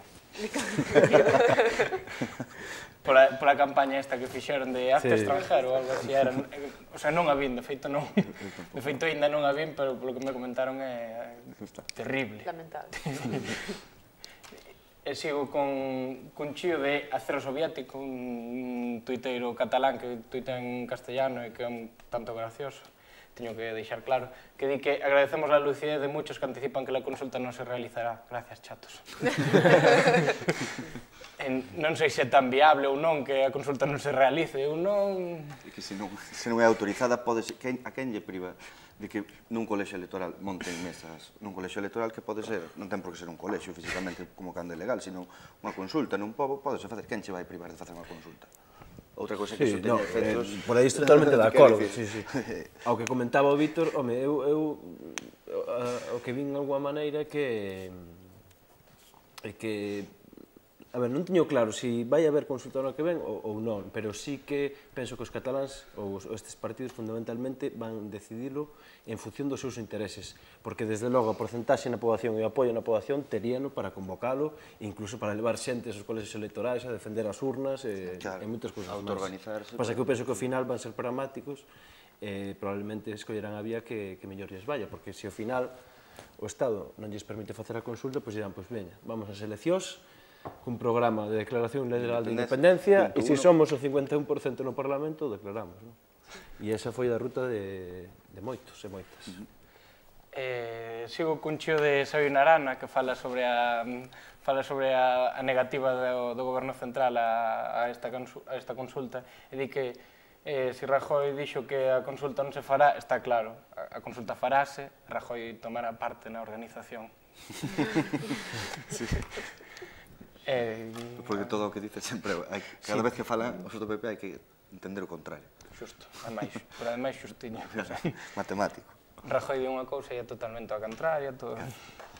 Sigo cun chío de Ramón Mercader, que xa trouxen unha vez e xa fai moita gracia, que fala sobre o tema do federalismo, que di que votarán os partidos españois na consulta do 9 de novembro. PP di que non, PSOE non, UPyD non, Izquierda Unida non sabe ni contesta, non. Non. Non sei se está tan claro o de Izquierda Unida, polo que din... Herrereino non sei... O sea, quero dicir, Izquierda Unida está pola consulta. Outro tema é que, o que comentaba antes, que lle podían dar un pouco máis de pulo, e además tamén é certo que as declaracións de Cayo Lara en determinados momentos non axudan moito a ver unha posición favorable por parte de... Sacaron un cartaz preciosísimo de Izquierda Unida a Cataluña, sí, que poña ali en Cayo Lara sabe que si defende eso en España, inmediatamente os votos lle van a querer picar. Porque a unidade de España é algo tan transversal, é algo tan sacrosanto, é algo que é intocable para moita xente, que parece que lle vai, que non sei, parece que comen deso, xa me dirás, non sei, como se fora importante a unidade de España, non sei, non sei que máis se ten. Non creo que a xente se levante pola mañá, a xente pola mañá non se levanta preocupada pola unidade de España, eu polo menos non, vai. Despois, durante moitos anos, eu penso que Izquierda Unida movese tanto no terreno cultural da unidade de España, do PSOE e tal, que agora lle costa moitísimo desencorsetarse e todo iso. Eu teño as miñas dúbidas de que fose tan amplio o sector de Izquierda Unida a nivel federal que apoie a autodeterminación dos povos e, sobre todo, que se dea un proceso de independencia e a constitución de novos estados. É un principio básico defender o dereito de autodeterminación dos povos. Claro, pero non pode estar constringido como fan, o meu entender... Como hai un jacobinismo, sí que hai, pero tamén hai outra ala. Claro que hai, houve sempre. O Partido Comunista de España xa na época da guerra, en todas as épocas, claro que era un partido jacobino e a pasionaria era da lineadura da Unión Soviética, non sei que, e era de española, muerto, non sei que, pero había outras seccións que tamén eran outros sectores da esquerda, catalana e mesmo española e madrileña. Sempre respetan o dereito. Hai xente en Madrid que respeta o dereito de autodeterminación. Pero constríxeno sempre tamén a que o exercicio desa libre determinación estea sometido ao interese do propio povo español, entendido como ese abstracto que algún día nos explicarán que significa e a quen representa, e despois tamén a que debe pasar tamén por procurar fórmulas de convivencia dentro dun mismo.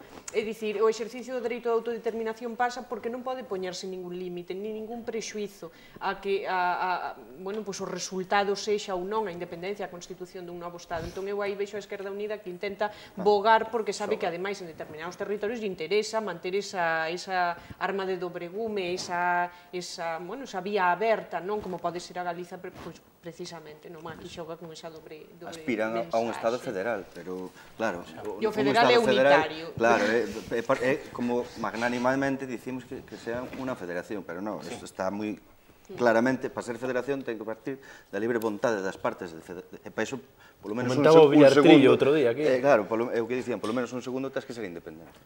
Senón non é federalismo real. E remato con Xio David Fernández, que fala sobre esta ambigüidade no discurso, que di que hai quen fala de independencia para non falar de crise, e hai quen fala de crise para non falar de independencia, e, bueno, as CUP neste caso queren no todo, queren acabar con as dúas cousas. Lo queremos todo. Lo volem todo, sí.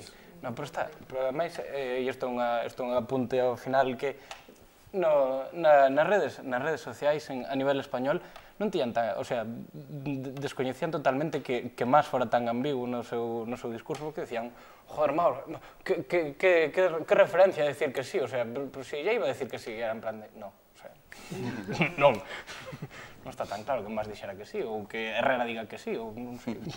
Bueno, mas sí que anunciou xa, Sí, pero claro, sorprendíalle moitos tuiteiros. O dobre sí, e Convergencia o dobre sí. Os que quedan por definir son Unión e Iniciativa EUIA. E sobre todo os que se van levar unha gran sorpresa van ser os do PSC. E probablemente os do PSC tamén. Porque as súas bases, moitas van votar, moitas ou unha parte amplia vai votar que sí. En Cataluña os demócratas están coa consulta. Claro. Bueno, pois me parece que hasta aquí chegou o debate de hoxe. E o do ano. E o do ano, non? Bueno, agradecervos os 4, que, bueno, sodes 4 das persoas que máis estivestes por aquí. Pois agradecervos moitísimo o vosso tempo, a vosa dedicación e as vosas ganas de estar aquí. Seguimos po ano, non? Seguiremos po ano, claro. Intentaremos. E mellorando máis. E tamén quero aproveitar, porque nunca sae na cámara, sempre saio eu, xunto con esta xente, pero detrás destas cámaras e detrás de aquela porta que hai ali, pois hai homes e mulleres que están traballando todas as noites que, bueno, pois que fan posible que vos vexades este programa. Entón eu lembrome deles, hoxe, gustaríame que os virades, pero bueno, nos dá para o que os dá. E a vos, pois agradecervos que estiverades aí cada semana no debate, que estiverades en Madrid seguindo aquel suizo que fixemos, que estiverades, bueno, non sei, nas cousas que fomos facendo no Parlamento, en Cataluña agora, o seguimento. Trataremos de seguir millorando, somos conscientes das nosas seivas, somos perfectamente conscientes. O que pasa é que este é un mundo, o da televisión, ou dos formatos televisivos, complicado, que vale moito diñeiro, pero trataremos de superar, de seguir avanzando na nosa capacidade técnica, de seguir aprendendo moito e de seguir ofrecéndovos máis contidos. Agardo que a volta en xaneiro poida anunciarvos pois máis cousas que estamos por aí xa pensando. Moi boa noite e moi bo ano.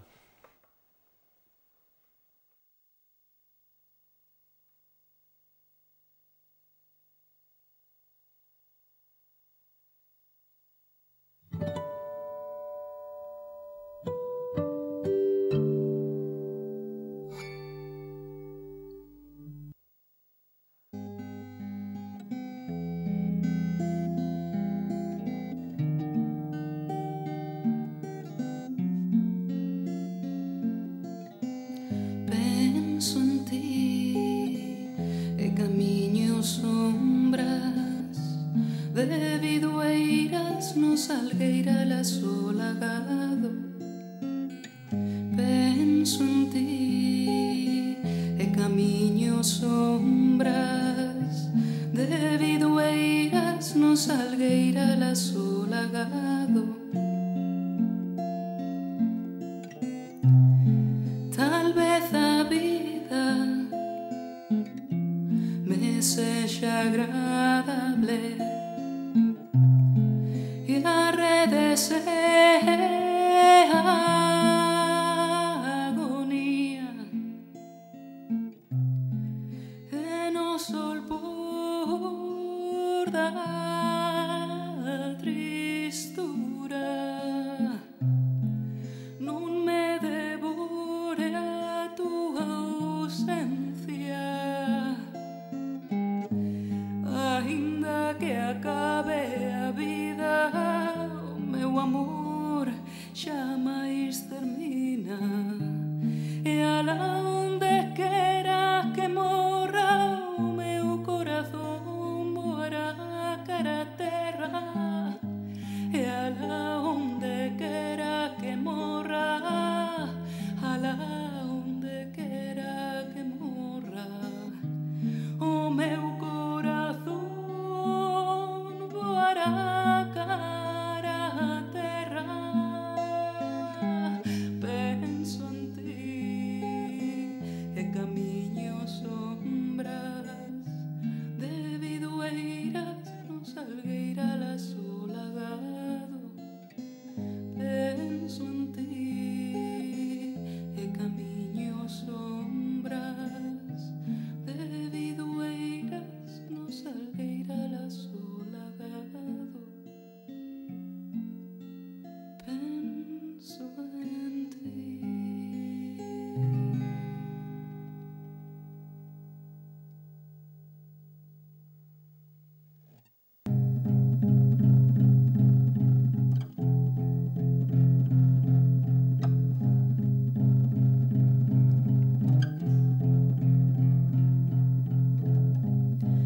My baby's a pancake,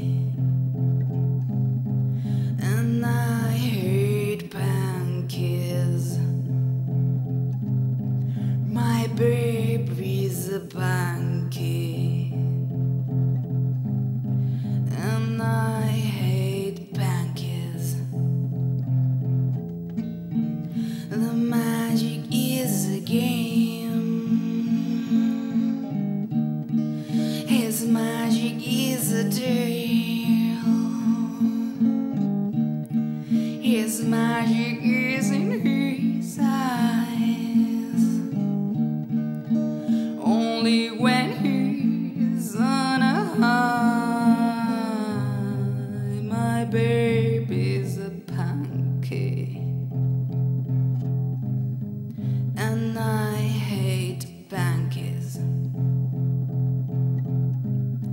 My baby's a pancake.